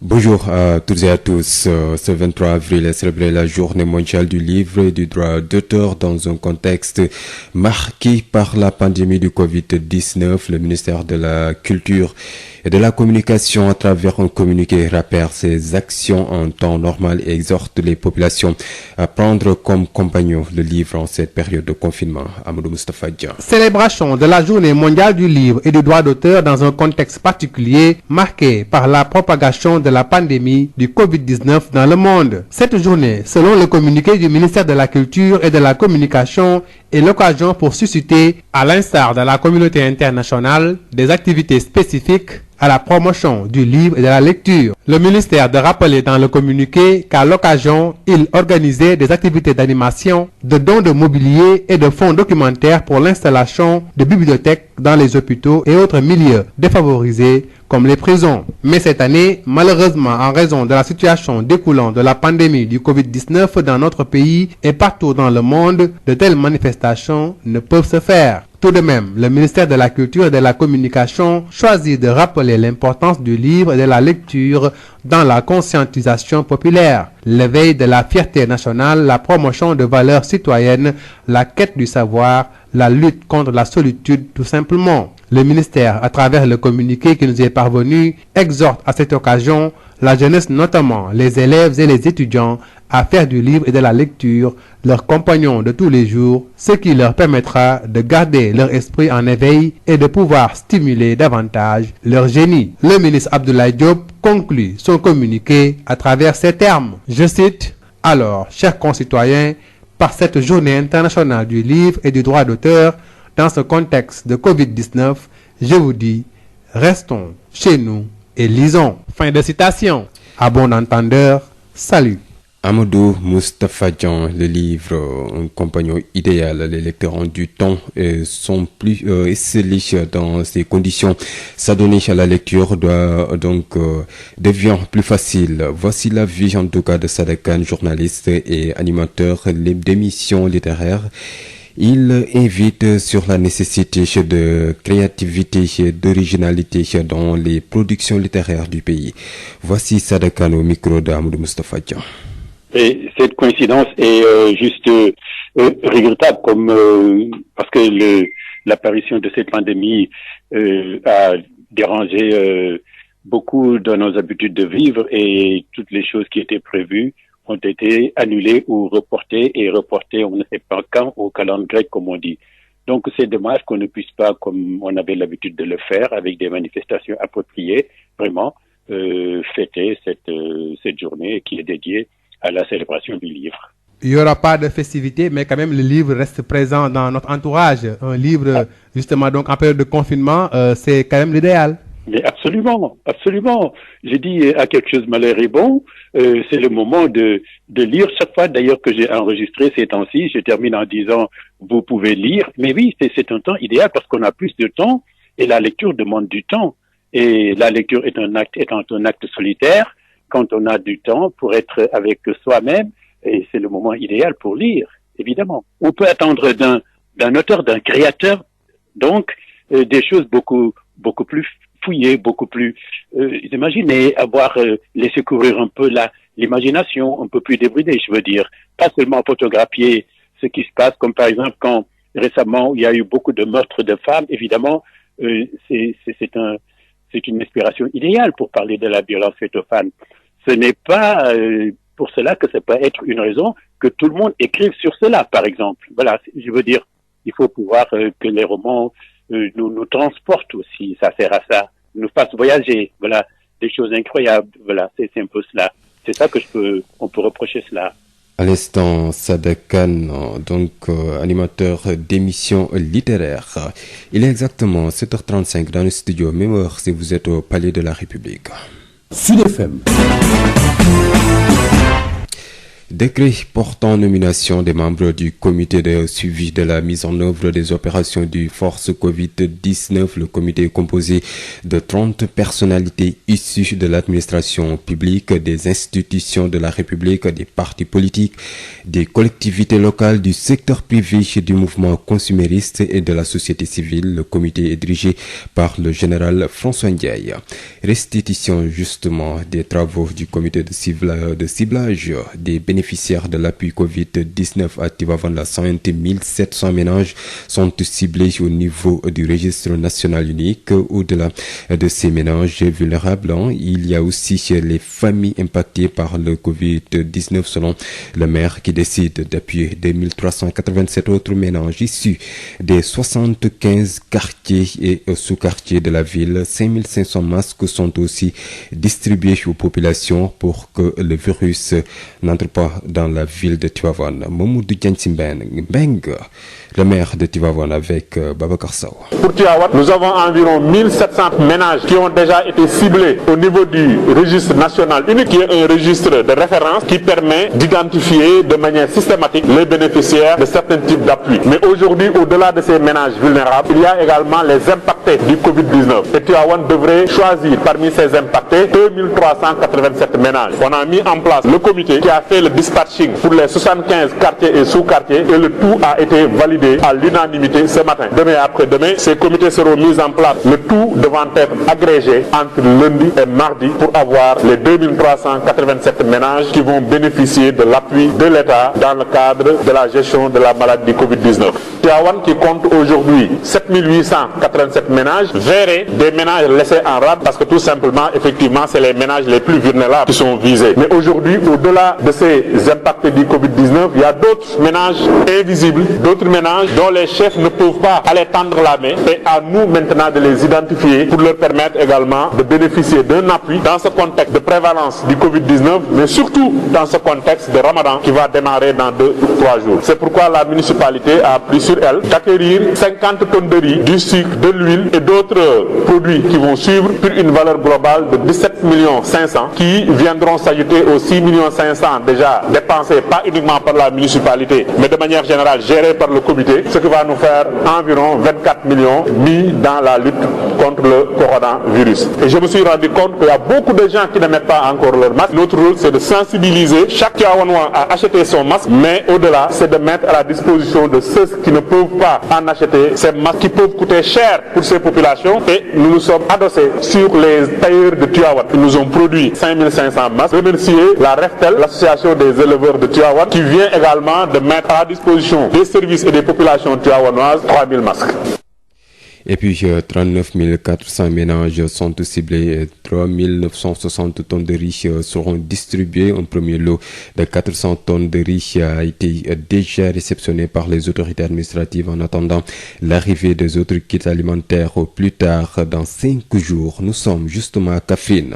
Hier mercredi, le ministre du Développement communautaire, de l'équité sociale et territoriale était à Mbirkilane et Ségré-Gata, donc dans le département de Mbirkilane, pour rencontrer les acteurs. Il promet que la distribution se fera au cours de la semaine. Mansour Faye, ministre du Développement communautaire et de l'équité sociale et territoriale, au micro de Mamoudou Kamara.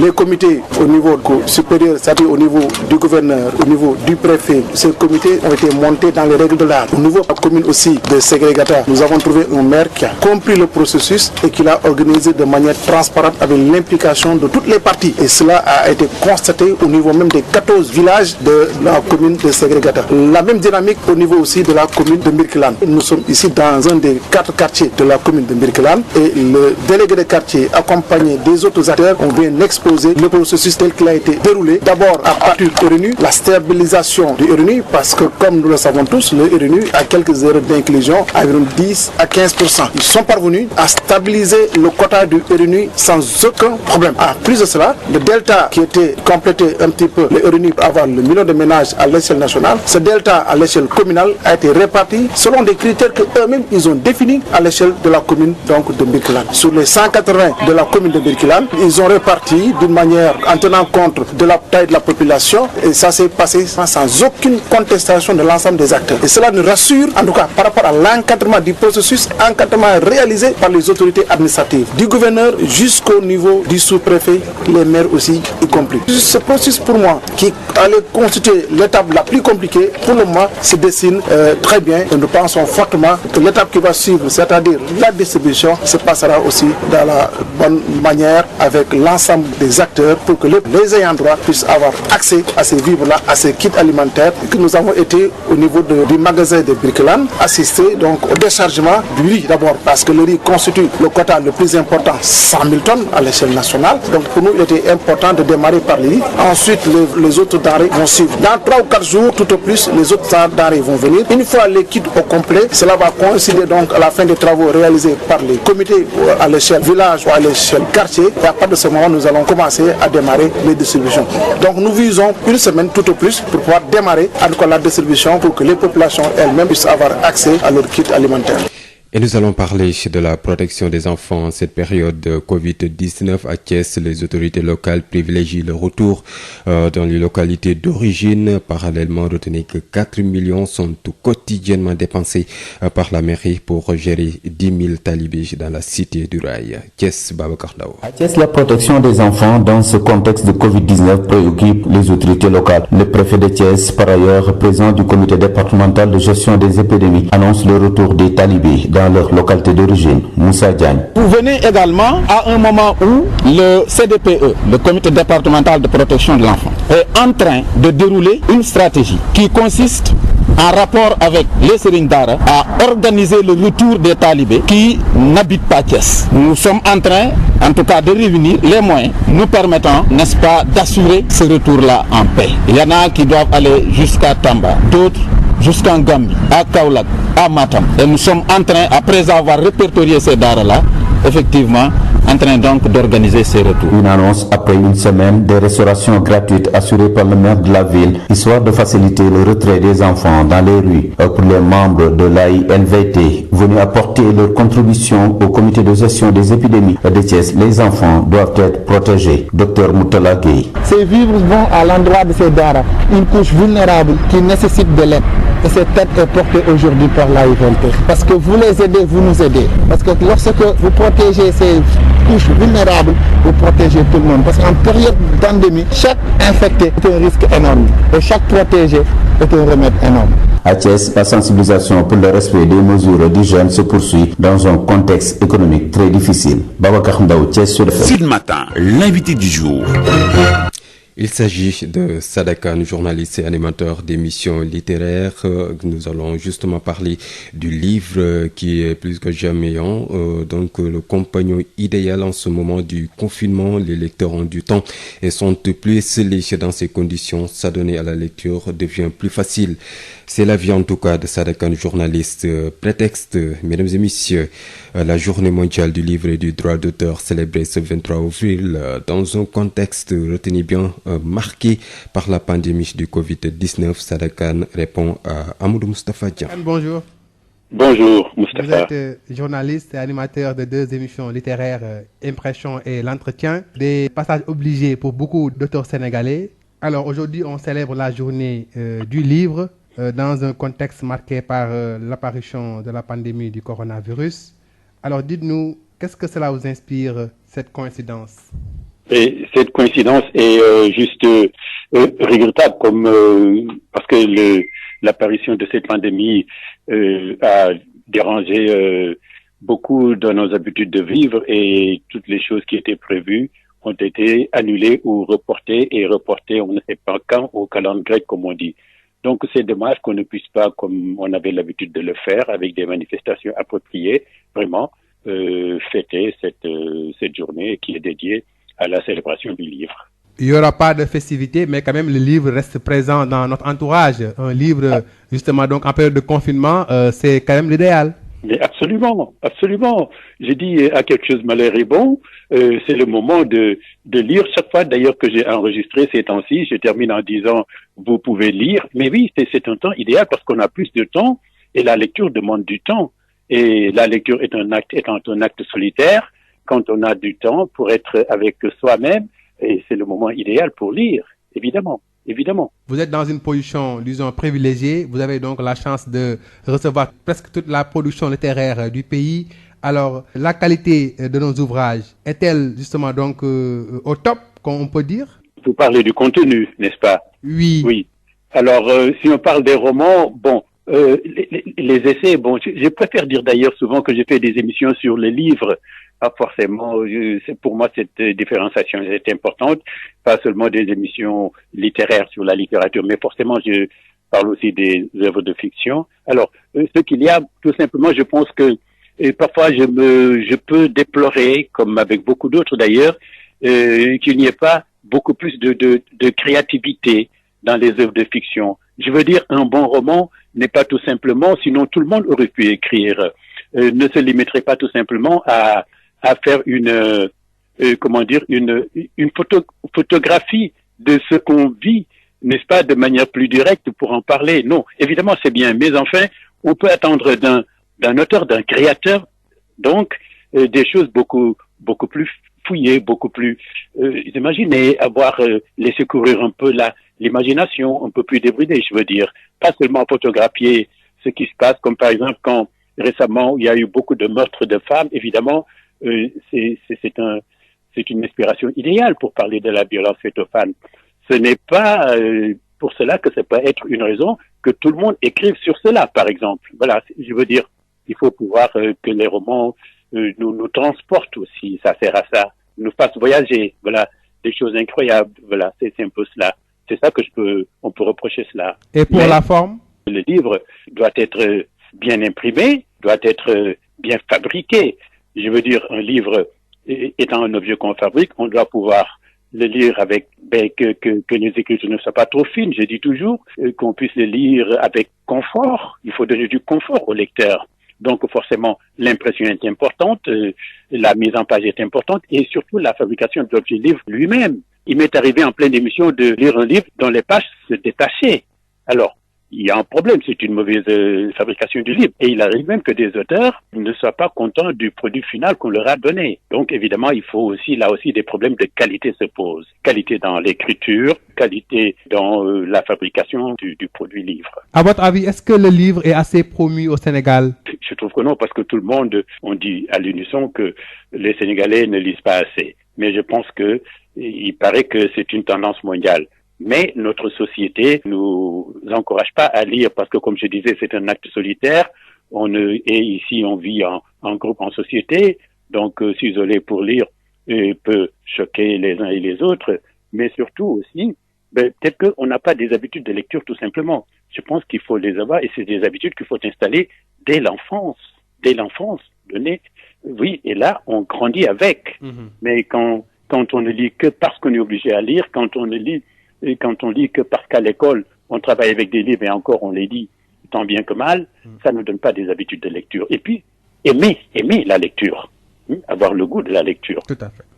Et au Sénégal, je pense que, oui, on déplore souvent que les gens n'aillent pas vers le livre, le trouver pour se donner le plaisir de lire, pas seulement le plaisir. Il y a d'autres choses importantes, évidemment, dans la lecture, pas seulement le plaisir de le faire. Tout à fait.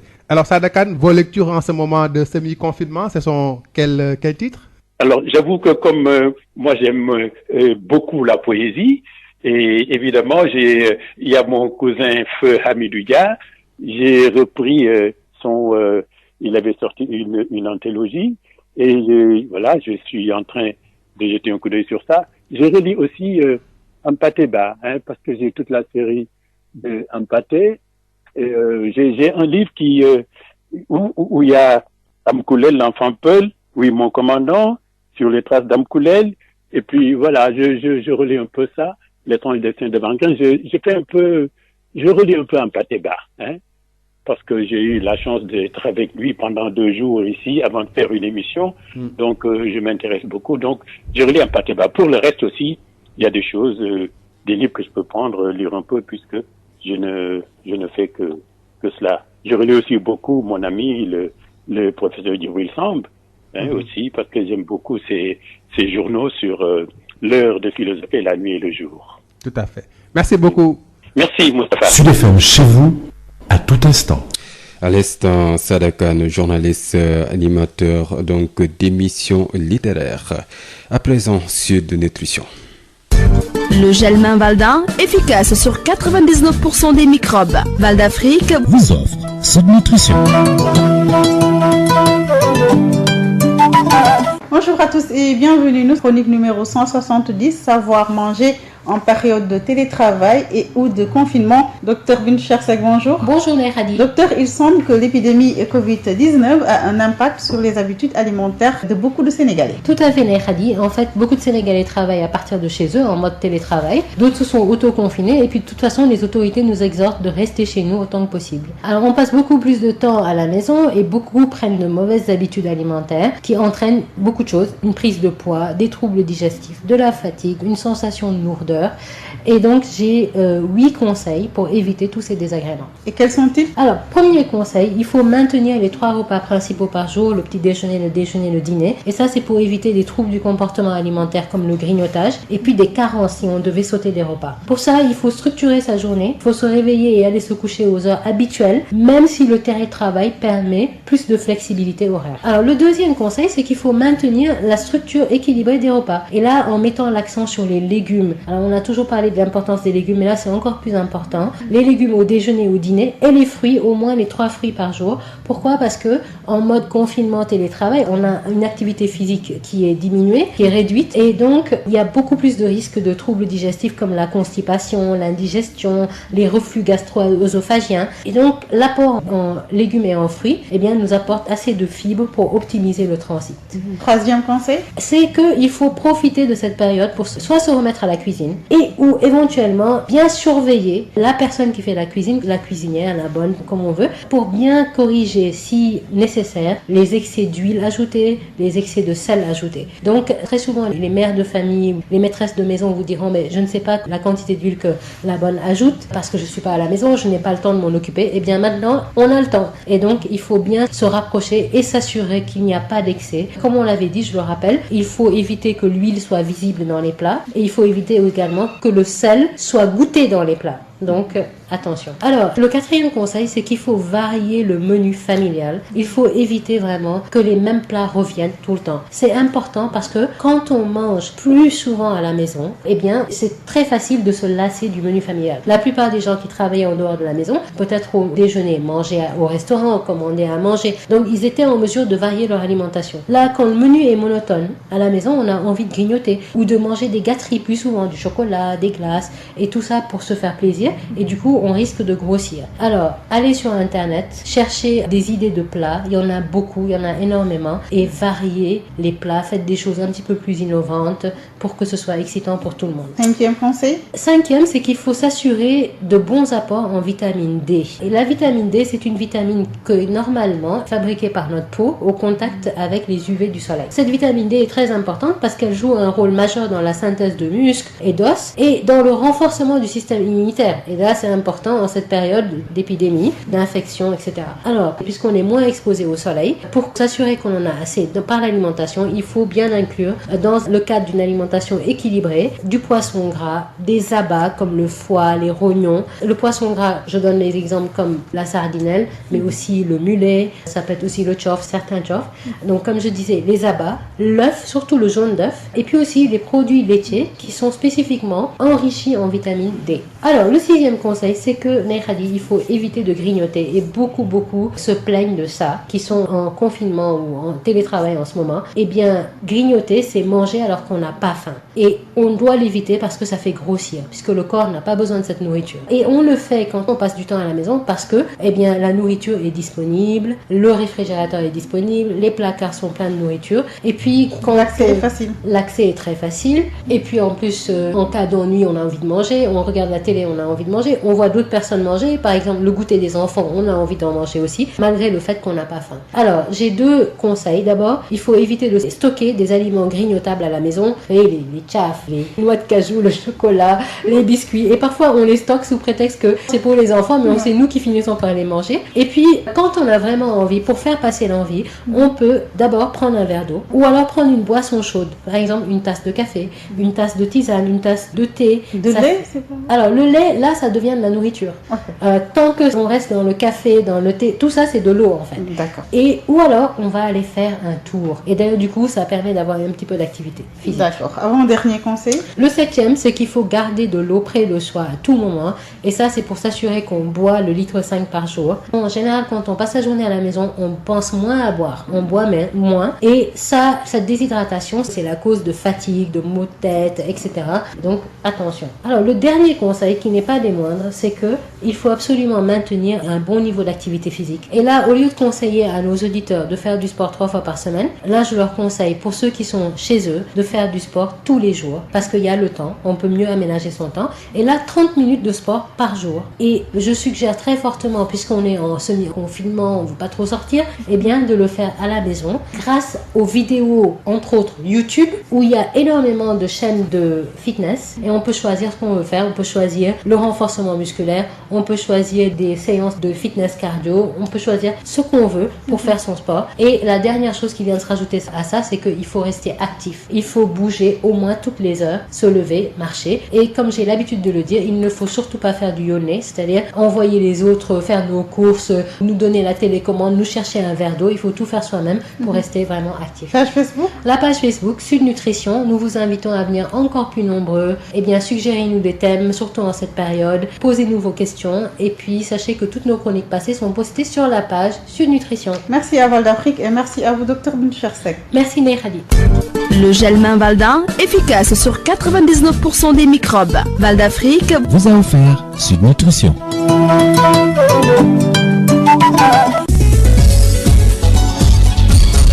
Babacar Samb. C'est la fin de cette édition d'information, mais juste avant de se quitter, je vous rappelle les gestes barrières pour se prémunir du nouveau coronavirus. Il faut se laver les mains régulièrement avec du savon, éternuer et tousser dans votre coude, utiliser un mouchoir à usage unique. Portez s'il vous plaît un masque, restez chez vous autant que possible à l'écoute bien sûr de Sud FM Sen Radio. À partir de 8h, vous aurez El Hadji Maodo Faye pour le journal Wolof. D'ici là, portez-vous bien.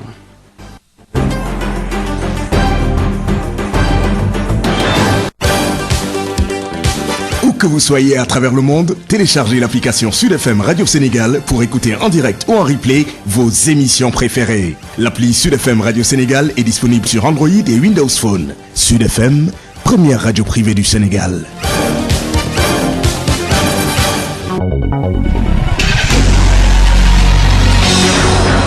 feebaru coronavirus ba léegi mi ngi fii ci biir réew mi léegi sax saa su ne dañuy faral di nemmeeku ne am nañu ay cas communautaire lan mooy cas communautaire. cas communautaire yi mooy cas yoo xam ni kenn xamul fi ñu jëlee doomu jàngoro ji donc kenn xamul kan moo leen wàll. docteur Boubacar Signaté nekk urgentiste di ci yokk di xamle ne cas communautaire yooyu sax laata ñu leen di identifier dina fekk ñu wàll yeneen i nit. xayma nañ à peu près kenn ku nekk mun na wàll ñaar ba ñetti nit en temps normal. na ëpp loolu sax donc tant que gisuñu source boobu di wàll nit ñi feebar bi day gën a law moom muy gën di wàll ñeneen. ana yan matuwaay la ñu war a mën a jël ngir fexe nag ba lii tàmbalee di fës di cas communautaire yi ñu faagaagal ko. cas communautaire yi mi ngi bëgg a bëri mi ngi bëgg a jégg dayo bon dëgg région bu nekk gouverneur bi mooy diriger comité régional bi xamante ne moom moo yor xeex bi ñu ngi leen di ñaan ku nekk nga am taxawaay pour cas communautaire yooyu ñu mën ko daggal nu mu gën a gaawee. ay gouverneur yu bëri ñoom sax tàmbale woon nañu di jël seeni matuwaay gouverneur bu Tambacounda keroog ba mu amee benn cas bu fës foofu nga xam ne moom mooy ci biir douane bi mu daal di jël décision ne village bii di Boyingal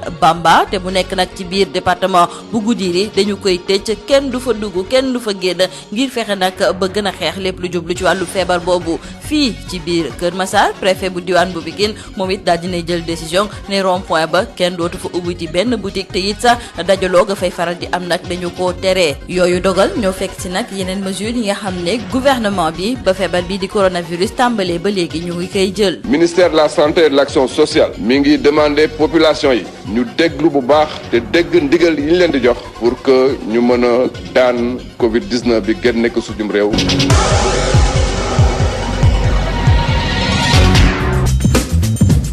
Sud FM Dakar 98.5. Canal Plus mu ngi leen di ñaanal bëccëgu jàmm. Sud FM. Il est 8h. Maodo Faye. jërë ngeen jëf mbokk yi ci ànd ngeen ànd ak ñun juróom-ñetti waxtu mooy door a jot tey jii ñaar fukki fan ak ñett ci weer wi di weeru avril itam ñu duppee ko bis bi nga xam ne àddina bi yëpp wërngal kàpp dañ koo jagleel wàllu liifar yi nga xam ne itam dañ koy jàng ak yu demee noonu ak ñi nga xam ne itam daal ñoo di ñu koy faral di bind mu nekk nag ci jamono boo xam ne bii fii na toll nii feetu tey gi doonte livre am na solo lool ci wàllu xam-xam waaye nag Covid 19 bi kat jaar na fii Amadou Moustapha Dieng. bés bi ñu jagleel ci àdduna wërngal kap moo téere ak it àq ci wàllu fent niki ren dafa tombe ak feebaru coronavirus bile looloo tax ministère bi daal di génne benn communiqué di ci xamle ne bés bile dañu ko doon màggal ci réewu Sénégal ci ay anam yu bëri te wuute ministère bi doon ko sukkandiku di def ay activité animation ak sensibilisation jëm ci wàllu njëriñu téere di maye ay mobilier ak it ay téere ñeel lenn ci ay way ndere ci ay kër l'hôpital ba ci sax ci kaso yi waaye atum ren moom loolu lépp mënul am li ko waral moo di feebaru Covid-19 bi la nga xam ne dafay tere ay dagaloo ak lu ni mel ci noonu ministre bi ci communiqué bu mu yónnee di ci xamle ne lu ni mel warul tax ñu daal di bàyyi téere ginnaaw ndax kat tey ji la sax la askan wi rawatina ñi gëstu ak a jàng gën a war a mën a ngoy ci téere ngir sàkku xam-xam ndax téere kat dafay yee ki koy jàng ba noppi tàggat ko tàggat jikkoom daal di koy jox xam-xam ubbi xelam ci lu bëri te it mën na koo gunge jamono ji nga xam ne da ngay wéet ak a beru ministère bi sax di xam ne jamono jile ndongo yi ak élèves yi war nañu gën a ngoy ki téere bu ko defee bu daara yi ubbi waatee du ñu réer ci seeni gëstu ministre de la culture et de la communication Abdoulaye Diop di tëjee bataaxalam bile di ñaax askan wi ci bésu tey bi ñu jagleel wàllu téere ak wàllu àq ci wàllu fent mu tombe ak mbasum coronavirus bile ñu toog seen kër te ñu nafar seeni téere kon nag ñoo ko déggandoo. ñoo ko déggandoo livre nag fi ñu toll ni sax daanaka ni ko soxna si di Sada Anne waxe ne daal daanaka sax mooy di kii ànd ak nit ki daa iman rawat nag jamono yi nga xam ne ñëpp dañu nekk ci confinement bi maanaam nekk ci biir kër yi nga xam ne ñoom dañu am nag léegi waxtu ay jot yu bëree bëri ngir mën a daal di def jàng livre bi maanaam daal jamono bu nekk day nekk loo xam lii mën naa wéttali nit ki te it yokk ko xam-xamam kii di Sada Anne waxtaan ci ak Moustapha Dieng.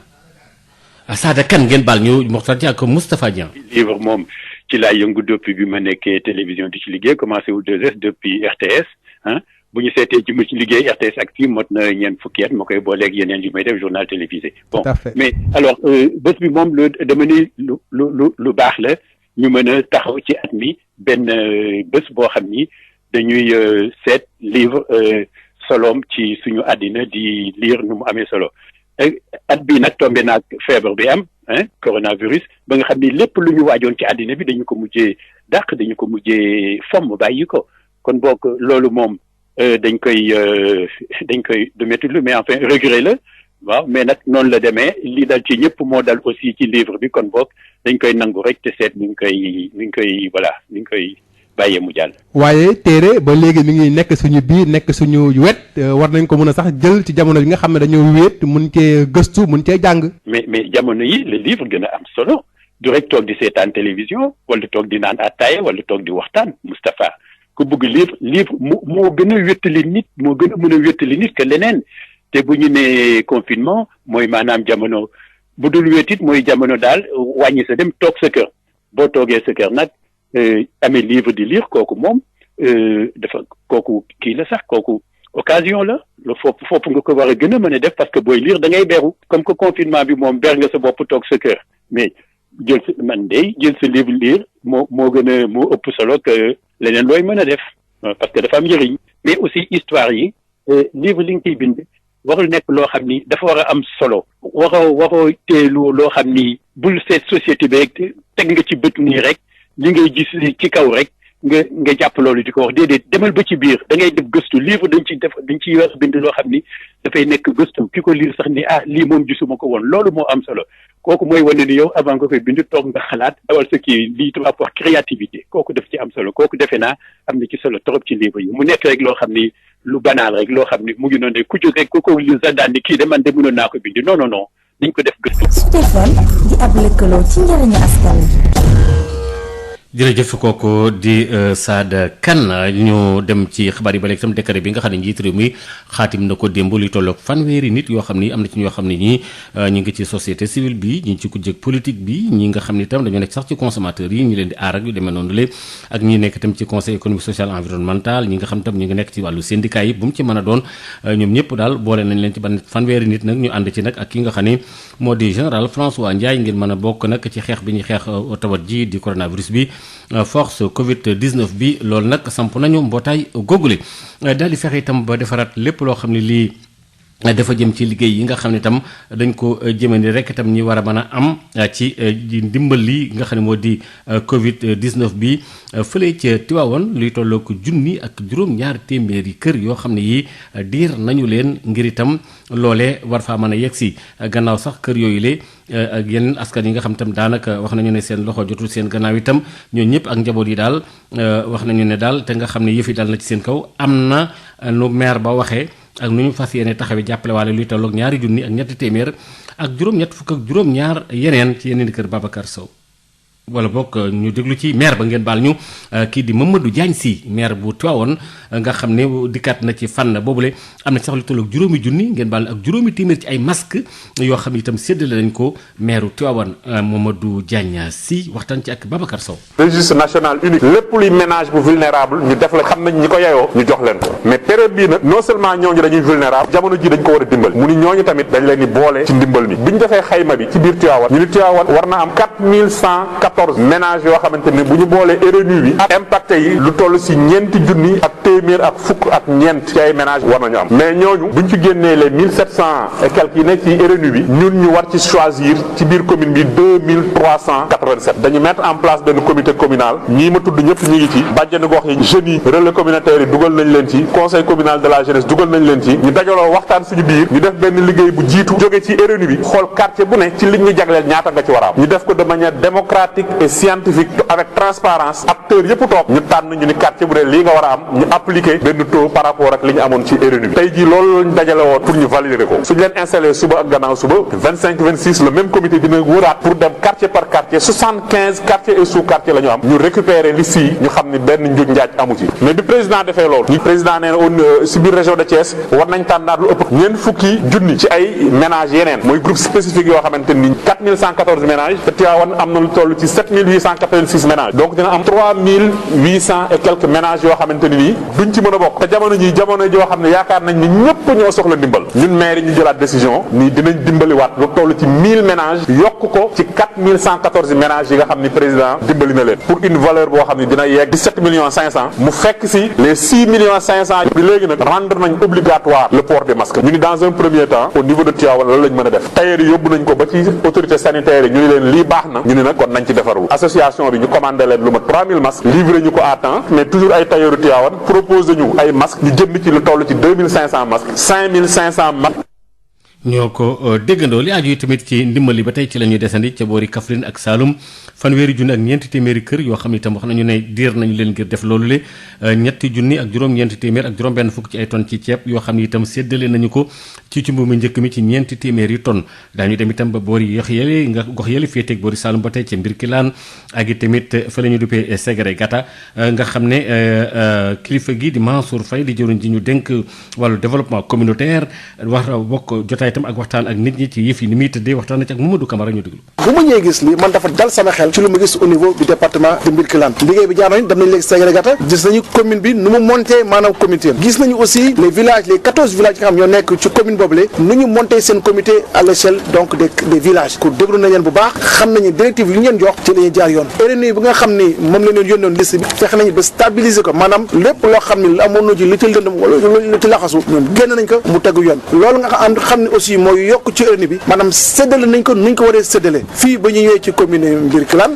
ñëw nañ ci benn quartier ñoom ñi ni par exemple ci lu yokk 180 la 180 am na quartier boo xam ne jox nañ ko ci 60 am na yeneen quartier bu ci nekk am 40 donc te loolu ñoom ñoo ci d'accord ci séddo bi ba nga xam ni coow amul jafe-jafe donc ñu ko yellool ñoo ciy jot ñu ko yellool ñoo koy am donc lii la ñu doon bëgg lii la ñu doon laaj parce que bu fekkee maire bi généralom nu mu war a joué jafe-jafe du am bu fekkee délégué de quartier bi wala chef de village bi généralom comme nu mu ko war a joué beneen jafe-jafe am bu fekkee aussi l'administration territoriale encadrement bu mu laaj def nañ ko donc problème loolu moo am nag fii en tout cas au niveau du département de Mbirkilaan ku ci nekk ci acteur généralom de telle sorte que yaakaar ñu am jafe-jafe am ceeb bi commencé na ñëw dem nañ ci magasin bi fii gis nañu mi ngi wàcc ci au niveau du département de Mbirkilaan seen quota ceeb jot nañ ko léegi yeneen quota dund yi suukar si dawlin bi pâtes alimentaires yi ak saabu bi bu soobee suñu borom fileeg ñeent fan juróom fan tout au plus dana egsi parce que dañoo bëgg fileeg semaine prochaine bu soobee suñu borom ñu tàmbali joxe bi. ñu tàmbali joxe bi li aju yi tamit ci aar gone yi ci jamonoy Covid 19 bi Thiès moom kilifa yi nga xam ne ñoo fa nekk daal ñoom ñu ngi taxaw rek daal bëgg rek taalibe yi daal di delluwaat ci seen ay kër yi ñu fekkoon baax loolu nag itam ñu baal ci boole nag yeneen i mbir li tolloo ko ñeenti millions yoo xam ne daal wax nañu ne daañu ko daal di séddale ci jamono bu nekk ca maire ba nekk foofule ngir itam mën a fexe daal ba fukki junni taalibe yooyu le ñu mën leen a delluwaat seen i kër ndax dajaloo bi ak jóogu gi ñuy jóogu Babacar Ndaw préfet bu département bu Thiès jël ay matuwaay yenn xale yi nga xam ne ay taalibe la ñu seen nekk fi si Thiès si dëkkuñu fi ñu fas yéene leen ànd ak seen ay sëriñ ngir delloo leen si diwaan yu ñu bàyyeekoo préfet bu Thiès Moussa Diagne. dafa am loo xam ne nii ci lañ nekk te ministère en charge de la famille jox ñu ko pour ñu doxal ko maanaam mooy fexe ba ñi nga xam ni ay daara lañ yor ay gone yu fi nekk dañuy saytu ndax gone yooyu Thiès lañ dëkk wala dëkkuñu fi bu fekkee ni Thiès lañ dëkk ñu waxtaan ak sëriñ daara bi ñooñu dellu ci seen i mbokk bu fekkee ni dëkkuñu fi ñu waxtaan ak sëriñ daara bi ñu ànd dem fa ñu dëkk liggéey boobu commencé nañ di saytu daara yi am nañ ci daara yoo xam ne nii fi mu nekk nii pare nañ sax pour mën a dellu am na ñu war a dem Gambie am na ñu war a dem Tamba am na ñu war a dem Kaolack am na sax ñu war a dem ba Matam bu ñu identifier daara yooyu mën leen a teg ci ay oto wutal leen yóbbal boo xam ne ni dina leen mën a gunge ba pare permettre leen ñu mën fa toogandi ci ak dal. pour xibaar boo xam ne firndeel na ko ginnaaw ay bés rek bi meeru Thiès jëlee ndogal daanaka bés mu nekk fukki junni taalibe ñu leen di toggal daanaka dépense ñeenti millions bés mu ne Maire Talla Sylla tàmbalee ko boobu ba léegi nag mi ngi koy amal waaye jàpp nañ ne xale yi ñoom dañ leen war a sàmm si jamono ji loolee sax moom mooy gis-gisu mbootaay bii di ALVT indi seen dimbal ngir jox ko comité départemental bi Ndiasse Ñing di njiitalub kuréel googu. jargon bi ñuy liggéey dañu am li ñuy wax devise nag boo koy wax ci doom moo di wu baax mooy tout pour l'enfant suñu lépp xale yi la. président de la république ci situation yi ñu toll di mbas mi dugg ci réew mi jaaxal ñëpp waaye ñi mu gën a jaaxal nag bokk na ci ña yore saytu faj jàngoro jooju waaye borom kër yi nag te borom kër yi seen jaaxal yëpp njaboot gi la. tey jii xel ñaar amul ñoom jàpp nañ ne ñu ngi wéyal Thiès fii si Thiès sensibilisation bi ngir ñu sàmmanteeg digle waa kër docteur waaye jàpp nañ ne xale yi ñoom des leen aar sa jàpp nañ ne lii bokk na ci solution bi gën leen jegele seen ay waajur Babacar Ndaw Thiès Sud FM. Babacar ñu ngi lay jaajëfal bu baax wax juróom-ñetti waxtu moo dem ba feggoog daanaka fukki minute ak juróom ñu dem ci yëgle kay yi ak Habsa. CSIP ñëpp ràññee ko ci compagnie sénégalaise industrielle de PVC est une société spécialisée dans la production et la commercialisation de tuyaux en PVC et en PHD ñëpp ko ràññee ci réew mi ndax liggéey bu mucc ayib sous région bi fu nekk la ñuy fàqee di ñëw fii nga xam ne mooy Sénégal rafetlu seen liggéey lool naw leen lool ñu leen di proposer gamme boo xam ne dafa jëm ci diamètre 20 ba diamètre 400 millimètres lépp jëm ci ay évacuation assainissement pression ak adduction d'eau potable nous avons aussi des tubes télécom et des tubes orange loo namm ci tube orange wala tube télécom fekk ko ci ñun nous disposons aussi d'un parc industriel relativement jeune amit laboratoire boo xam ni bokk na ci yi nga xam ni moom mujjee génn ci àdduna bi amit capacité de production bu doy loo ci soxla rek ñu defal la ko ba noppi it dañ lay jàppale ci rapport qualité prix toppatoo la xool say bëgg-bëgg gunge la jàppale la am nañu équipe bu dynamique boo xam ne loolu rek moo ko tax a jóg dañuy fexe client bii bëgg lool di kontaan lool lu ñu la jox nga ne gongo compagnie sénégalaise industrielle de PVC ña nga ca domaine industriel de Diamniadio lo numéro 66 appelez-nous au 33 950 54 54 woo leen ci 33 950 54 54 70 569 03 69 70 638 00 71 mail csip@csip.sn visitez notre site web www.csip.sn. su ngeen bëggee liggéey bu set bu mucc ayib ànd ak qualité ci wàllu production ak distribution établissement Mbaye et frères moo ci mën établissement Mbaye et frères amul morom ci confection double vitrage buñ la xësee defal double vitrage sa bureau wala sa dëkkuwaay dootoo dégg te coow lu bawoo ci biti naaj dootu la sonal te nag si ngay gën a mën a yaxanal courant établissement Mbaye et frères soo fa demee jumtukaay yi xew ci jamono waa Europe ak waa États-Unis di ko wër ñoom nga fay fekk ñooy finir sa verre ba mu rafet boole toog polissage prestige bu amul fenn ci adduna bi ak biseautage 45 degrés jumtukaay yooyu nag ñooy dagg verre bi nga bëgg ci gabari bu la neex. établissement Mbaye frère ñàkk ko xam wóorul ay nit ñu xarañ te man seen liggéey ñoo fay xëy bés bu nekk fas yéene jaamu seen soxla bëggal leen ba ngeen kontaan ak établissement Mbaye frère soxlaa wutul génn réew mi di wuti matériel lépp nga fa établissement Mbaye frère HLM 1 rue 13 avenue Cheikh Ahmadou Bamba Dakar téléphone 33 864 75 15. CSIP ak établissement Mbaye et frères ñoo leen di may seen revue de presse.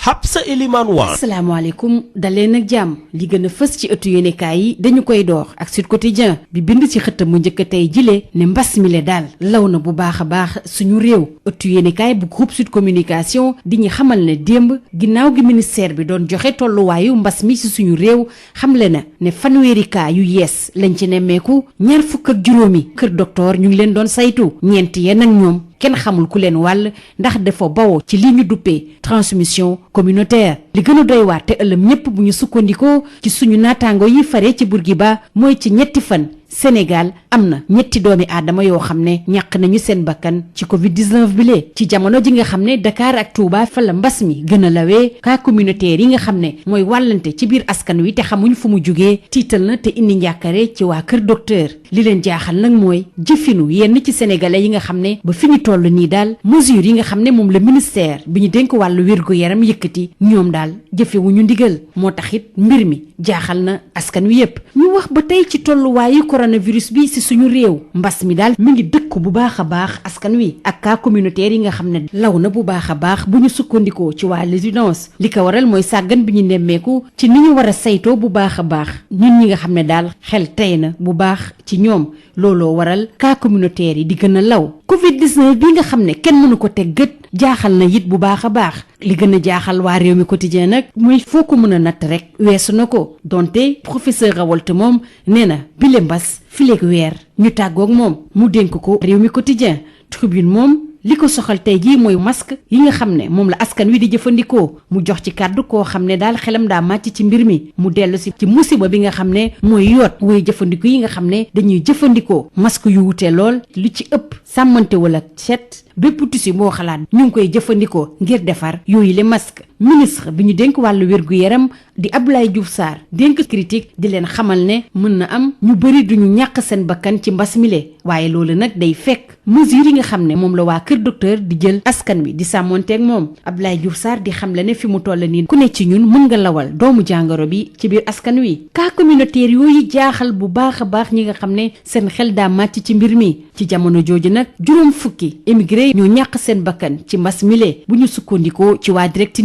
Direct News di sargal doomi réew yi nga xam ne dañoo am solo lool ci wàllu koom ndax junni milliards ci kopparu CFA la ñu dugal ci réew mi ci fukki at ñu wax nag jëmale ci plan bi nga xam ne moom la nguur gi teg ngir jàppale askan wi am ay jafe-jafe rawatina ci wàllu koom ak seen tolluwaay ak juróom-ñeenti dénkaane yi nga xam ne moom la club des investisseurs sénégalais yëkkati jagleel ko nguur gi mën nañ ko jàng ci biir laas club des investisseurs boobu la ñuy desandi ak waa 24 heures ñuy xamle ne jàppale nañ bu baax a baax nguur gi ci xeex bi muy xeex coronavirus le soleil moom dellu si ci kuréel bi nga xam ne moom lañ teg ngir saytu koppar yi nga xam ne moom lañ yëkkati ngir xeex mbas mi ci suñu réew ki ko jiite di général François Ndiaye ci ñi ñi tabb ci boobule comité ñenn ñi bawoo ci ministère yi ña ca des ci yenn institution bu ci mel ne assemblée nationale ci parti politique yi société civile ak ci syndicat yi Vox Populi di ñu xamal ne général Ndiaye ci liggéey giñ ko sant nag dina ci ànd ak fanweeri jàmbaar bokk na ci ñi Macky tànn nag Issa Sall Pape Diop Habib Sy Toussaint Manga Aïssata Tall Sall Aliou Sall ak Mademba Sock Habib Sy boobu sax teewal ku jégi ci boobule kuréel ànd ceeg Yacine Fall waaye les échos di ñu xamal ne fanweeri minute balaa ñuy siiwal turi ñi nga xam ne ñoo bokk ci boobule kuréel Yacine Fall daa xamle ne du bokk ci boobule kuréel ñu wax ci sax-saaxe bi nga xam ne moom lañ doon sax-saaxe yenn ci juma ak jàngu yi am na benn grande mosquée ak benn église boo xam ne nag dafa am ñu fa dugg def ay jëfin yu ñaaw a ñaaw bu ñu sukkandikoo ci Vox Populi ci jam ñaajo moom dafa am ku dugg ci biir jumaa ji basang yi nga xam ne moom lañ doon jullee nag taal ko ba mu jeex tàkk nee nañu dafa doon sangu di jëfandikoo ay saafara ca Marsassoum nag dafa am ku dugg ci benn jàngu jël ay jumtukaay yu bari yoo xam ne dañu koy jëfandikoo yóbbaale ko kii nag li ko yóbbu ca Barsak mooy jëfandikoo sinébar mu ëpp lool ci deretam ba mënu ko supporter moom ndem si yàlla Hiba Thiam soxal loolu waa Libération yi dellu si ci kàddu yu doy waar yi nga xam ne ñi nga xam ne ñoom lañ tuumal ci mbir mi yëkkati jaarale ko ci ay PV njabootu dem si yàlla Hiba Thiam nag bëgg mbiri leer moo tax it tànn nañu maître Seydou Diagne ngir mu layool leen ñu jeexale ko tàggat yaram door ko ak stade ci xët bi nga xam ne moom la jagleel gaynde yi nekk ci équipe nationale di ñu waxtaane kii di Papis ndax lii mooy doon mujjanteelu chance am Papis Demba Cissé moomu nga xam ne kii di Aliou Cissé dakaa faalewul ci atum 2015 ba tey jilee sunu lamb moom di ñu yeggee bi la xibaar ñaar fukki at ak juróom benn ginnaaw gi mu nekkee ci bopp CNG Alioune Sarr nag fi mu toll nii Matar Ba dafa nekk ci yoonu folli ko juróomi doomi aadama jot nañ li waxtaan ak ñoom ba noppi am na sax benn arbitre boo xam ne bokk na ci ñooñu le ak lu mën a am sunu lamb di ñu xamal ne ñi fi doon ay mbër ñoom kenn boolewu leen ca sunu lamb di ñu xamal ne daal Alioune Sarr bés yi ko dese ci bopp CNG lu néew la lii moo gënoon a fës ci ëttu yéenekaay yi ñu xëyandool ñu yendoog jàmm. CSIP ñëpp ràññee ko ci compagnie sénégalaise industrielle de PVC est une société spécialisée dans la production et la commercialisation de tuyaux en PVC et en PHD ñëpp ko ràññee ci réew mi ndax liggéey bu mucc ayib sous région bi fu nekk la ñuy fàqee di ñëw fii nga xam ne mooy Sénégal rafetlu seen liggéey lool naw leen lool ñu leen di proposer gamme boo xam ne dafa jëm ci diamètre 20 ba diamètre 400 millimètres lépp jëm ci ay évacuation assainissement pression ak adduction d'eau potable nous avons aussi des tubes télécom et des tubes orange loo namm ci tube orange wala tube télécom fekk ko ci ñun nous disposons aussi d'un parc industriel relativement jeune amit laboratoire boo xam ni bokk na ci yi nga xam ne moom mujjee génn ci àdduna bi amit capacité de production bu doy loo ci soxla rek ñu defal la ko ba noppi it dañ lay jàppale ci rapport qualité prix toppatoo la xool say bëgg-bëgg gunge la jàppale la am nañu équipe bu dynamique boo xam ne loolu rek moo ko tax a jug dañuy fexe client bii bëgg lool di kontaan lool lu ñu la jox nga ne gongo compagnie sénégalaise industrielle de PVC ña nga ca domaine industriel de Diamniadio lo numéro 66 appelez-nous au 33 950 54 54 woo leen ci 33 950 54 54 70 569 03 69 70 638 00 71 mail csip@csip.sn visitez notre site web www.csip.sn.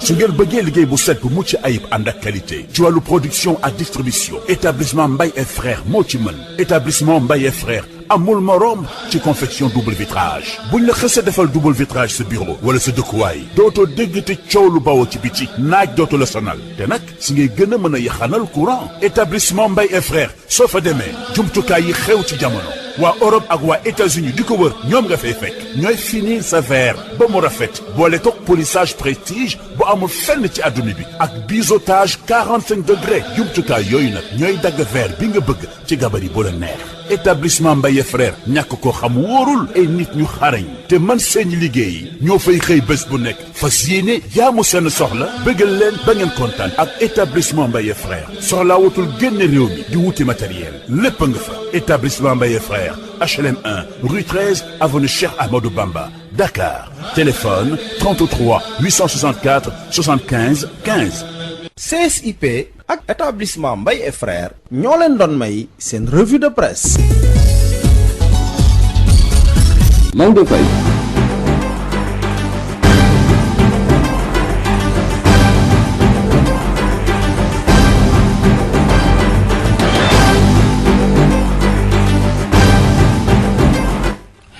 jërë ngeen jëf mbokk yi kon foofu la xabaar yi bu rëy ñu ngi leen di ñaanal jàmm léegi nag li ci des ñu toftal ci li ñu duppee Sud Nutrition